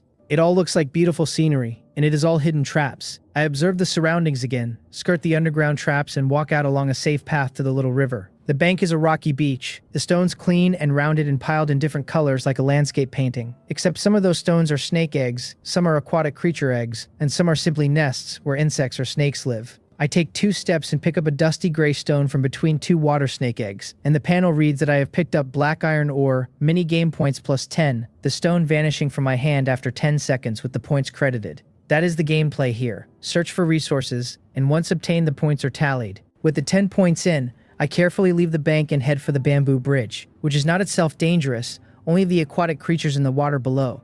So as long as I do not go to the edge or look down, there is no danger. I cross with steady light steps to the bamboo building. Beyond the building and the flower beds, there are larger patches of trees and small farm fields appearing here and there, but I am in no hurry to go far, wanting to check the bamboo building first. My larger spiritual power makes observation far easier now, and its range wider. The building is entirely a trap, and one look kills any desire to enter. There is a wooden box in the center of the second floor whose contents should be lootable, but whatever is inside, I cannot go in. The inner walls and floors and ceiling packed dense with bamboo arrows and venom ready to fire. I skirt the building and come to the edge of the flower field, observe my surroundings, confirm the area is safe, and sit down to rest a while because this is different from playing with bamboo jade at home and observing through its roots. At the riverbank in the building, I am spreading my spiritual power outward with no living organism to carry it, which is far more draining and exhausting. While I rest, I let my eyes appreciate the scenery, and without the hidden dangers, the map really is beautiful. Mountains and water and bamboo forest, and colorful flower fields and distant farm fields that look ready for harvest. Dense woods over all the hills. Some of those should be fruit trees heavy with fruit, and what a pity none of it can be harvested, or players might really stay here and never leave. I look over the varieties of fruit trees, then the wheat and corn and peanuts and sweet potatoes and soybeans in the fields. So many kinds that picking a little of each would make a grand meal. Except this is all surface, purely superficial. Gone the instant it is picked. Only items like the stone from earlier, the special materials for the current minigame, stay for 10 seconds after being picked up before turning into points. After resting over 10 minutes, I glance at the flower field, close my eyes and try to find the plants within, because there are bound to be many traps there, but since this is the only visible flower field around, the odds of finding something gatherable are high. As my spiritual power touches the edge of the field and follows the floor underground, all I see is crisscrossing nets, shaped like roots but not the roots of any normal plant. Fake, all of it fake. The forgery far too blatant. I cannot stop complaining inwardly, because however I look at it, the flowers and grass on the surface seem real. The fragrance and the scent of the leaves nearly authentic, and yet underground it turns into a complete sham. After searching through the dense grid, I finally find one naturally growing plant with a living aura, sitting in the center of the field. And to pull it, I have to pass the surrounding fake flowers, unless I clear a path by pulling the fake plants out instead. If I could not see, I would probably have to pull the weeds one by one, clearing them in circles to walk in safely. I retract my spiritual power, walk to the row of flora near the riverbank, and start pulling the several blades of grass I saw. Pulling one blade makes a corner of the grid on the far side retract. Pulling another removes a line connected from the opposite side. Clearing them one at a time, I slowly pull out over a dozen blades, opening a few safe footholds, then step into the safe area not covered by the root grid. Butterflies and bees still flutter above the field as I glance around, squat, and reach out to pull the plant with pointed leaves and red flowers, then retreat slowly with it in hand. After 10 seconds, the panel reads that I have gathered thorny leaf poison soul grass. Minigame points plus 100. The name alone sounds very dangerous, but I am only searching and harvesting, and everything I obtain converts to points, and I can tell this one is genuinely valuable. I still do not know how to exchange minigame points for items, but since I earned only 27 points after being chased by lightning for 27 minutes yesterday, I know points are hard to come by. The black iron ore was worth only 10 and this grass worth 100. In a fine mood, I keep climbing, observing as I go, looking as closely as I can at everything, the gravel by the road and the soil underfoot, resting when tired and going on when better. After another hour or so, and 2 more rests, I finally find a real soybean plant in the farmland, a meter tall and identical to the others around it. As before, I only pull it after clearing the ones in my way. Retreat, and 10 seconds later the whole plant disappears, and the panel reads that I have gathered body-strengthening soybean. Mini-game points plus 10. A body-strengthening soybean. A soybean with a special attribute. The name quite interesting. The grass before was poison soul, and this soybean is body-strengthening. All sorts of labels, but whatever its specific function, I have already collected it. So I keep searching. A while later, after pulling a spinach plant from the vegetable garden, the panel reads body toughening spinach, plus 10. By now I no longer feel like complaining about labels, since the pattern is the same, all of them mutated plants with consciousness and an added effect name. I stop to rest and check the time, already 20 to 12. But time is not important, since I can do my dailies in the evening. This scene is so friendly to me, hard work but no danger, that I want to earn as many points as I can here. A special currency surely worth more in purchasing power than basic survival points. I keep going, following the road into the woods, where there are all kinds of trees and no root connection traps underground.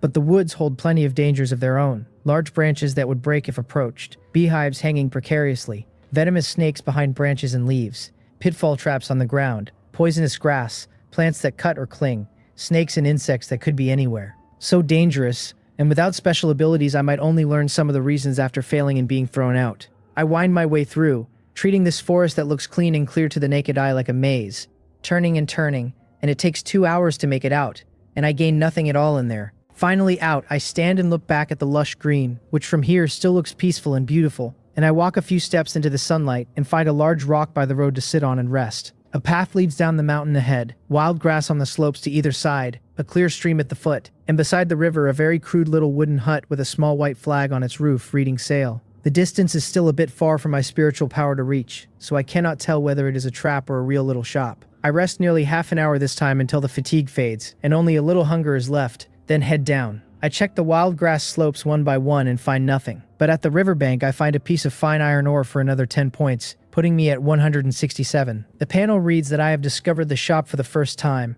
plus 10 points. I linger nearby a while, carefully inspecting the little cabin with the sail flag, but my spiritual power cannot penetrate it from any angle, so I can only approach for a closer look, and the moment I do the notification awards me the 10 points. With that confirming it is a shop, I push open the small wooden door and step in, And inside, besides the wooden walls and windows, there is only a display screen floating in the center of the room. It reads that this is the shop within the survival minigame, that I may spend minigame points to buy necessary items, and that purchased items go to my inventory slot and can only be unlocked for use after I leave the minigame space. Once I have read the 2 lines clearly, they vanish, and the purchasable items appear. I take a quick overview, and every item is priced below 177 points, which means I can afford any of them. I start with the more expensive ones, where there are several gift packs to choose from. The costliest visible is level 1 class equipment with choice at 150 points, where you may pick what you want, though there is no clear note on whether choice means choosing the class or selecting a specific piece. Too expensive, and buying it would leave me almost nothing, so I only look. Below it sit the 4 class skill books: Combat, Gathering, Planting, Breeding, each random and each 100 points, and I skim past them and keep going down by price. Class equipment appears again, this time fully random at 99 points. 51 cheaper than the choice version. Below that are a level 1 mutated seedling gift pack of 100,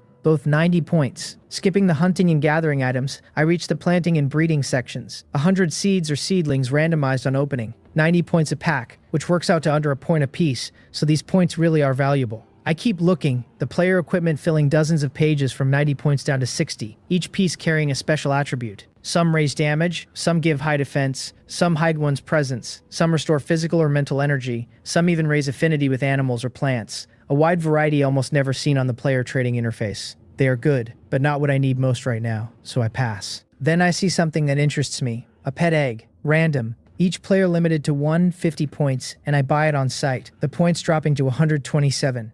The egg enters my slot in a sealed status, unable to be taken out or handled, its listing graying out and then vanishing when I flip the page and back. Next, an inventory slot expansion voucher worth 20 slots for 50 points, and since 7 slots fill the moment I carry a few things, and since there is no limit on buying it now, I take 1, the points dropping to 77. The voucher takes up yet another slot, since it cannot be used in here. I had cleared my inventory before coming in, but the level 1 wood took 1 slot, and with these 2 purchases I have 4 slots left. I go through the rest item by item, slowly, to the very end, where the 1-point items are the most numerous, even more than the equipment. Ordinary level 1 seeds run 1 point for 10. Ordinary materials like level 1 wood and stone and soil, 1 point for 10 units, extremely cheap, and food ingredients and seasonings a single point for 1 to 10 portions. After rummaging through and searching carefully, I finally buy 4 kinds of items genuinely useful to me. For 20 points, a refined reclamation hoe, durability limit 10,000, recovering 1 point a minute when idle.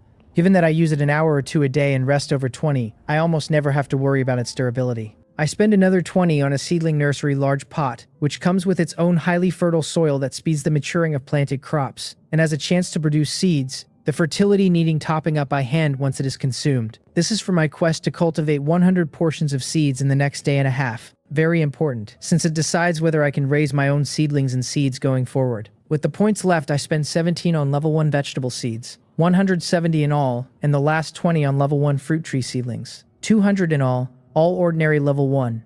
No mutated varieties, since mutated ones are not necessarily edible. My points are spent, my slots full. Now I look back at the cabin door, closed and impossible to open, and the window open but too small even to push an arm through, and it seems the shop is one way, no return to the minigame map once you enter. Fortunately, the minigame has a go home option, and once I confirm I cannot walk out, I click it, and I am teleported back home conscious this time, the scenery shifting in an instant, and the next moment I am standing in front of the home portal. I shout a greeting to Bamboo Jade and Jiangsheng, and the leaves sway with Bamboo Jade's plain happiness at my safe and conscious return, and the little fox comes running from the side and launches itself into my arms in a single leap. Lucky I react fast, catching it before it can hit me solidly, sparing the little fellow a knock on the head. I tell Jiangsheng off that it just learned to jump a little higher and is already being reckless, that it should be careful not to bump its head or it will hurt. I pinch its ears as I hold it, since at this size a collision like that would injure it. The fox hugs my wrist and rubs against me, happily telling me everything that happened that morning. It wants to grow stronger, so Bamboo Jade trained with it, starting by jumping over a single bamboo twig, section by section, higher and higher, and now it can jump straight from outside the window onto the windowsill. That is my whole household.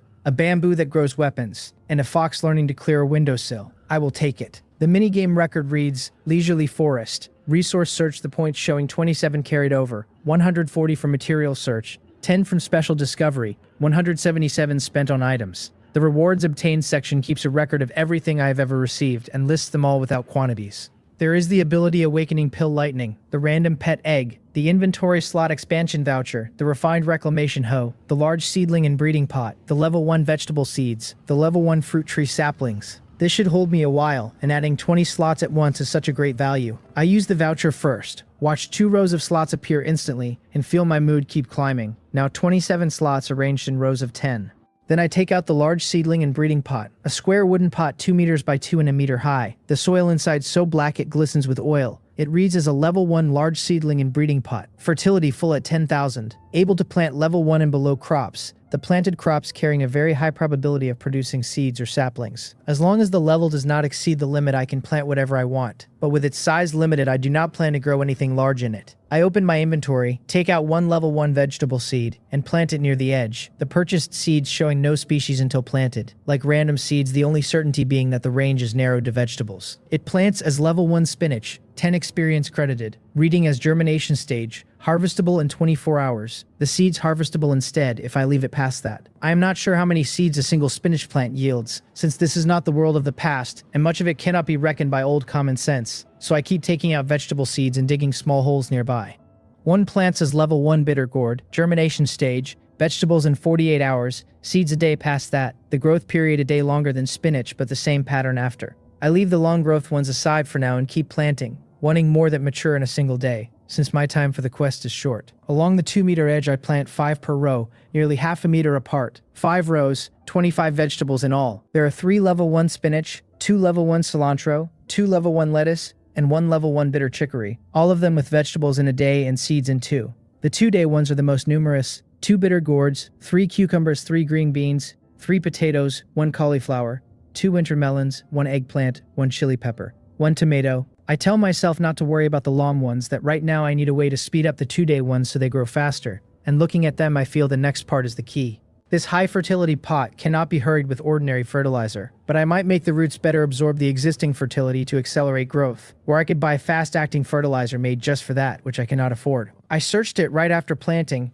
and a single portion of acceleration fertilizer that speeds a level 1 crop by 6 hours runs 500 survival points, with only 1,322 portions listed in total, a tiny quantity that marks it as a rarity. Searching level 1 equipment, by contrast, turns up over 300 million on consignment, the number fluctuating and mostly rising. One of today's dailies is the planting one, so I open the mission interface to claim it. The second mission, plant 10 level 1 crops, completed paying 100 survival points, 100 experience, and a gift pack, putting me at 159 survival points. The mission gave 100 experience, and I just earned 250 from planting the 25 vegetables. So my profession level reads 1 with 873 of 10,000, already nearing a 10th. I tidy up and buy some food, since my energy ran high all morning and Jangsang, training at home all morning, is hungry too, and now that I have survival points I will buy a bit more for lunch. 2 portions of meat paste for Jangsang plus a portion of player-made stewed meat. 1 type stewed so tender it can drink the soup along with it. For me, a portion of spicy grilled ribs, 2 steamed buns, and a dish of stir-fried bok choy, and for Bamboo Jade 10 portions of level 1 lean meat to berry for supplemental nutrition. 40 survival points spent in all. Players can make money selling prepared food, but not much, so when a man is not feeling particularly industrious, buying food is no extravagance. While I wait for the food, I make a basic wooden table and chair and set them by the bamboo, and the family sits together for the slightly late lunch. During the meal, seeing Zhang Zhang a little conflicted about the stewed meat with its soup, I smile and hold the bowl for it so the little fellow can eat slowly. The leaves overhead sway, the twigs grown a bit longer now, casting a patch of shade, and now and then sunlight slips through the swaying branches and leaves to leave fractured glimmers on the ground. After lunch, I take out the daily reward gift pack and open it. 10 level 1 cypress saplings, production type saplings, and since I am in no hurry to plant trees, I tuck them into a slot and get up to stretch. Then I grab the old reclamation hoe, still with over 30 durability, and go clear land, because the old one takes up space at home, and the new one recovers durability slowly, so the old one has to be used up. Today's reclamation task is 50 square meters, and after some figuring I clear an area about 2.5 meters wide and 20 long, then plant the 10 cypress saplings side by side, 2 meters apart, a meter spared at each end.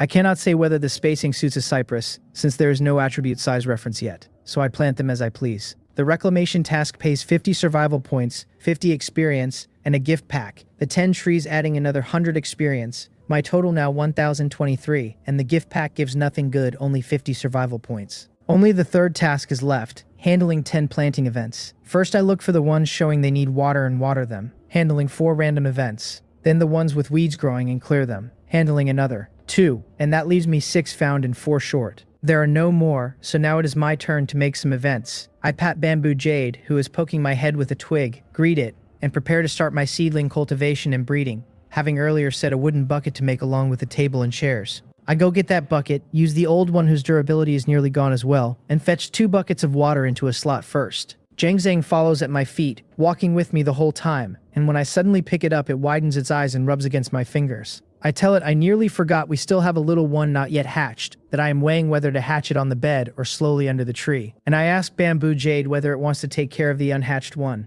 I carry the fox to the tree, set it down, pat the big bamboo, and discuss the babysitting with Bamboo Jade. The twigs sway, Bamboo Jade welcoming the new little one to the house, that making a small nest is simple, except it does not know how big the nest needs to be. As small as Zhang Sang or as big as me. As big as I can fit inside maybe, I tell it, since I do not know how big the pet egg is, never having taken it out until now. Taking out the pet egg now, prepared though I am to hold it in both hands, I am still shocked by this enormous egg that could fit a grown man inside. Its size is simply outrageous, and I cannot help wondering what kind of creature is in it, and whether it will be a huge fellow when it hatches. Zhang Sang, standing by, stares even wider, looking from the shell to me, and nods, confirming the egg is indeed big enough to fit its master inside. Just a base will do. I tell Bamboo Jade, since it is so big there is no need to be too careful. I look at the thin twigs already coming up out of the ground over a fairly large area and wonder whether it is really trying to build a super large nest. I tell it quickly that for a shell this big a base underneath is enough, that being careful will not help, and that if the egg does not want to stay put and rolls around it will flatten the whole pile of bamboo. Bamboo Jade indicates it has its own ideas, and that the master should not go bullying an egg. Patches of thin bamboo grow out of the ground, spreading into a large, thick, soft area where the egg can sit. I set the huge pet egg down, poke the shell with my finger, and say a great many things to this egg that will not answer, telling the little one not yet out that it must be good and not bully Bamboo Jade after it hatches. When I have spoken and the egg does not shake, I stand up relieved, pat the dirt off my pants, and get ready to work. Though the egg has not hatched and shows no specific information, the creature inside already exists from the moment I took it out, because the shell felt full of vitality in my hands. And once taken out, it can no longer go back into the inventory slot. I tell my household I am off to work too, that if our family can successfully breed and raise seedlings, the amount I have to plant each day will grow. I stroke the fox's head, leave them to play on their own, walk to the large pot, sit, and start trying to interact with it. Spiritual power, now that I have begun using it, feels truly omnipotent. I observe first, looking at the root growth of the crops in the pot, and after a quick check there are no problems, all of them having put out roots within the past half hour. One bitter gourd's roots grow fastest, already starting to twine with those nearby, which is also no problem, since they share one pot and their roots will grow together sooner or later. The focus now is on the vegetables that can be harvested quickly. I target a spinach plant first, its roots growing well, the sprout from the seed pushing up and nearly breaking the surface, and rather than rush I carefully touch the spinach's roots, trying to make them root deeper and absorb more. After I painstakingly adjust them, more than 20 minutes pass, and a prompt appears, the level 1 spinach's root system super growth, output up 50%, growth period extended by 12 hours. I open my eyes and stare at the spinach that has already emerged from the soil with 2 small leaves, at a loss for a moment for how to describe my mood. The increase is certainly a good thing, but it seems I misunderstood. Since the operation did not make the spinach grow faster, it raised its yield. And most outrageous of all, it stretched the growth period out longer. Originally vegetables came up in a day, and now after this it will take a day and a half. I will rest a bit before continuing, and I tell the spinach it is really working hard, that I wanted it to absorb more and grow faster, but its roots developed and it simply expanded its yield instead. I sit on the ground, one hand on the rim of the pot, tilt my head to look at the little spinach, and poke its 2 seemingly fragile small leaves a few times with my finger. So diligent. The direction of all that effort is not what I wanted, so I complain a little, but I do not really mind it, because with the output increase there is even more to look forward to. By evening the spinach has finally absorbed so much fertilizer that the panel flags it as dehydration. I take out the bucket and pour water, and the moment its thirst eases it earns a special effect, 10 times growth speed for 1 hour. Having eaten its fill, the little plant at last begins to put its strength to work. 10 times speed for an hour cuts 9 hours off the time it needs to grow. The trouble is that the earlier root development already added 12 hours, so even now it runs 3 hours behind the others, which I decide is fine either way. I tell the spinach I will come check it again in an hour, and I go take a break first. I have barely rested all afternoon, and this is more draining than my whole morning in the minigame. A grown man can be worn out by a single leaf of spinach, and somehow, I am not even mad about it. I stand and stretch, see to washing up, and tidy a little when I get back. I add firewood to the fire pit, then take a shower and lie down for a short nap. I do not sleep long, waking after a couple of hours feeling refreshed. I get up and buy dinner. 40 survival points again, the 3 of us at home who can eat all sharing the meal. Once I am full, I go over to the pet egg and give it a hug, letting the little fellow inside the shell get used to my scent. I rest about 10 minutes, then set down Jangsang, who has crawled into my arms to be held. I pat the big bamboo twice and tell them they can play or train as they please. It makes no difference to me, because I need to go back to that hardworking spinach for another quiet conversation of spirit and life. Jangsang twitches its ears and raises a small paw to pat the large pet egg twice, settling in to watch over the one that is not hatched yet. To the little fox, this egg is just what it used to be, abandoned for being weak and sickly, then picked up by a passing master and carried home to be raised. Small as it still is, it has gotten its own health back, and it means to take good care of this newcomer. I tell it that is fine, but to be careful the egg does not roll and crush it. Then I rub the little fellow's head again and walk over to the large pot in a good mood. I sit down, settle my mind, and go back to communing properly with the spinach now standing over 10 centimeters above the soil. By coaxing it to absorb more nutrients, the dehydration warning comes up again fast, exactly as I expected, so I water it and wait. After it drinks its fill, another acceleration lands. This one only 3 times speed for the hour, and I decide that is plenty, since I am not in such a hurry. While I let it run, I go harvest the ordinary cabbage, potatoes, and eggplants planted on the 4th day. They matured long ago and slipped my mind while I was busy. I harvest the willow tree too, for another 10 experience. The dozen stalks of level 1 bamboo from the 3rd day are ready as well, so I chop them straight down into level 1 bamboo poles with a little scattered firewood, and the 12 stalks pay out another 120 profession experience. Having a level is a wonderful thing, when even watching the numbers tick up makes me grin. My profession experience reads 1,153 now. The ordinary crops still growing at home come to 14 kinds of medicinal herb, and 2 banana plants, none of them near harvest yet, so they need no attention for the moment. After tidying up, I go back inside to set the production line going on level 1 building material, since both level 1 wood and level 1 bamboo poles will serve. So far I've made it only in fits and starts, a little over 20 units. A long way from the 500 needed to upgrade the house. But there is no rush, and a place that keeps the wind and rain off is enough for now. With production running, I lie on the bed a while and open the chat channel I have not looked at all day. And tonight, it is livelier than ever. Scrolling up, I find a run of messages about levels, and near the top around noon, the first players begin discussing the topic. One hunting player says he killed over 30 level 1 rabbits with traps to finally level. The moment he did, a quest popped up telling him to handcraft 50 weapons or traps that meet level 1 standards within 3 days.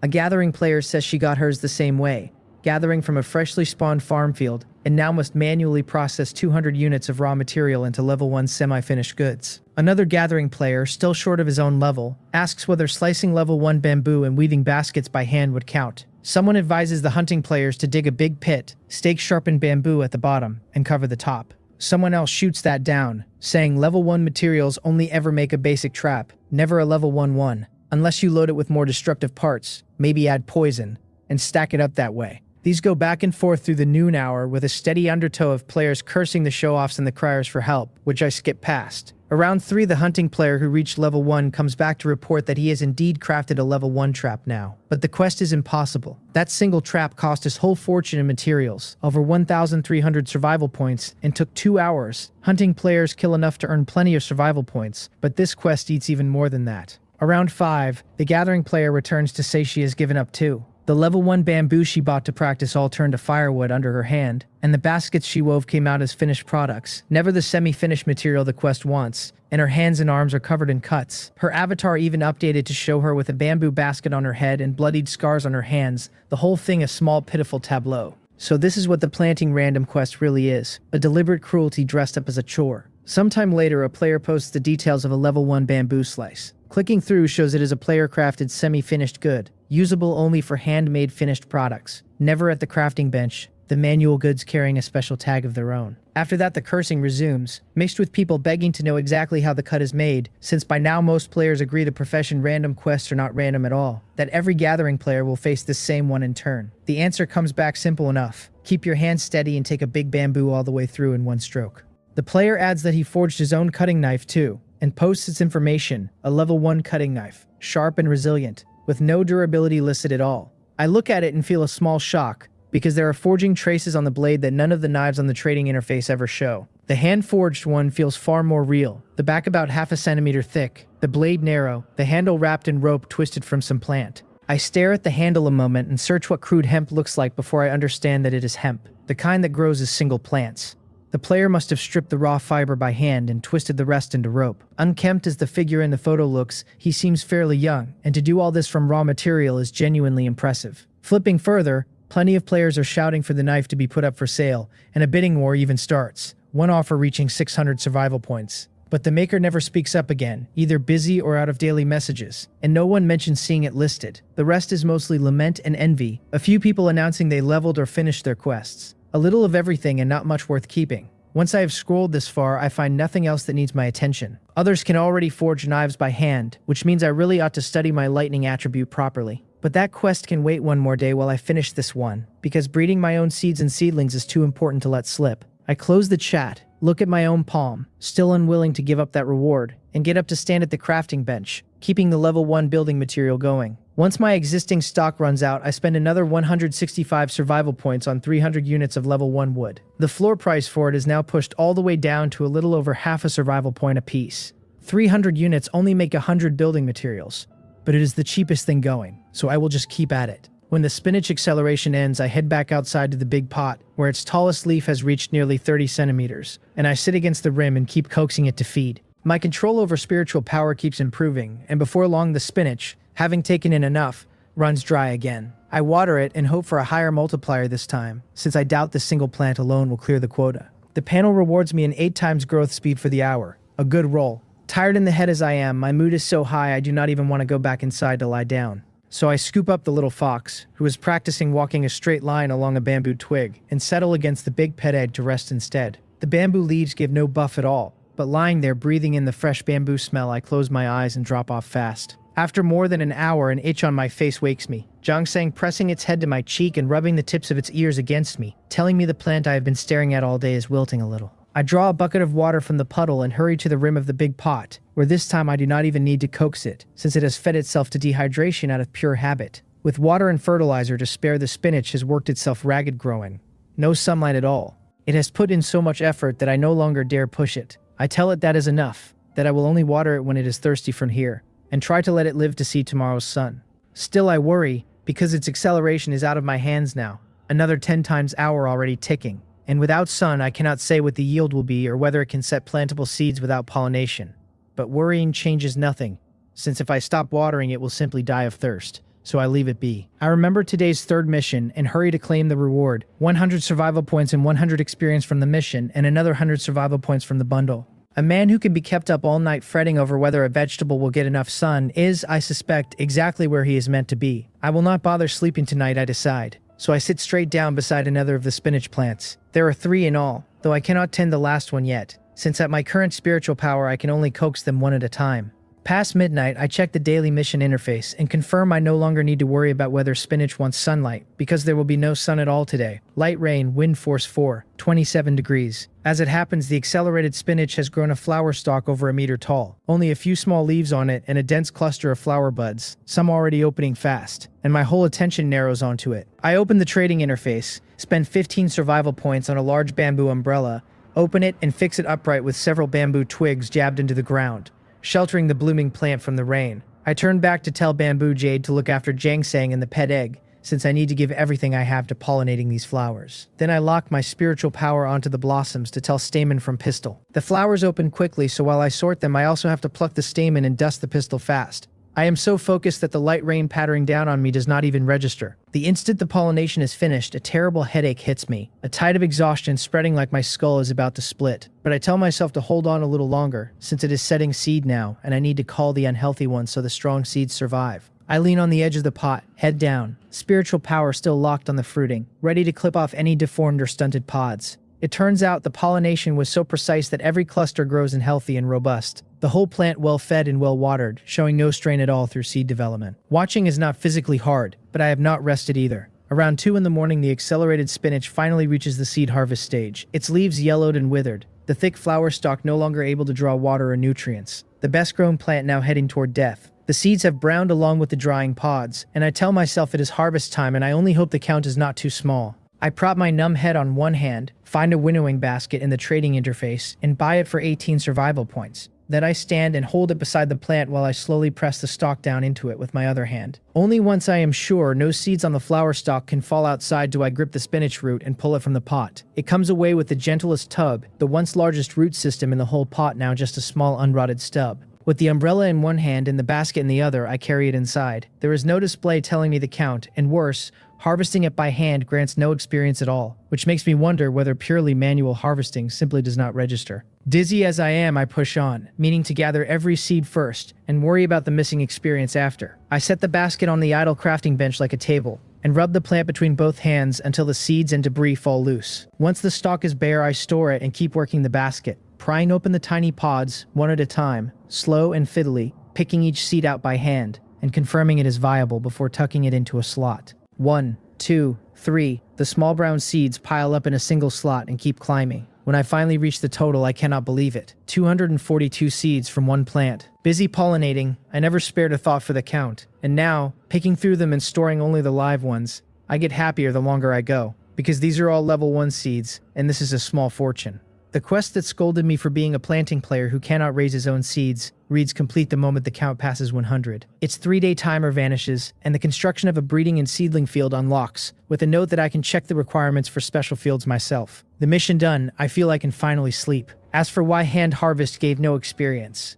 I will look into that later, since I am far too tired to think about anything now. I tell Bamboo Jade I'm going to bed and call Jang Sang to come sleep inside with me. And the pet egg too. I stand inside and let out 2 long breaths, dump the basket debris out the door, store the basket, and walk to the big bamboo. Rain would not really hurt the egg, but since I am going into rest, I would rather take it along. If wild wolves came, Bamboo Jade would have to defend the place and guard the egg at once, which would wear it out. As for where to put the egg once I am inside, there is nothing to do but hug it while I sleep.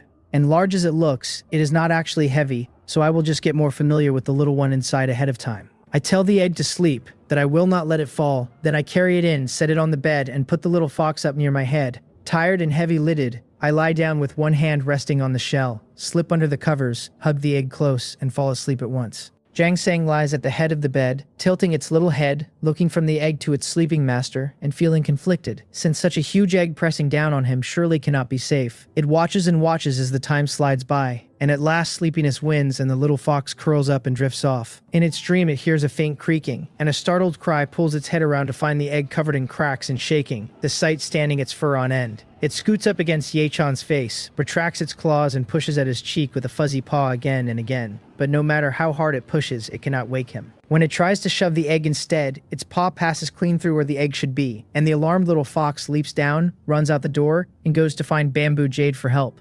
Bamboo Jade is busy with 2 incoming wild wolves just then. Only after it has tricked them into a trap and buried them does it come back to check the house, finding the little fox already at its main body, scratching the bamboo skin with sharp claws. The fox finally gets its attention and urges it to hurry, that the master will not wake, that the bad egg must have crushed him, and that the bad egg is cracking and splitting open. Worried, Bamboo Jade grows a stalk at the entrance to push the egg away, but after only 2 segments it sees what is happening on the bed. The master still fast asleep, and the egg simply gone, vanished without a trace. No other creature anywhere in the room. The whole thing is far too strange. Then a small meow rings out and a few more segments of bamboo grow toward the sound. This time both of them see a little white cat with black ring patterns on all 4 limbs come from a hazy half-real state into solid form, standing right on top of Ye-chan. The kitten is about the length of a forearm, its head nearly half the size of its body, its fur on the long side, its limbs sturdy, its round perked ears large, its big round eyes ringed in golden lashes. Its tail is longer than head and body together, banded with the same black rings. Jang Zhang runs in from the doorway with a muffled warning,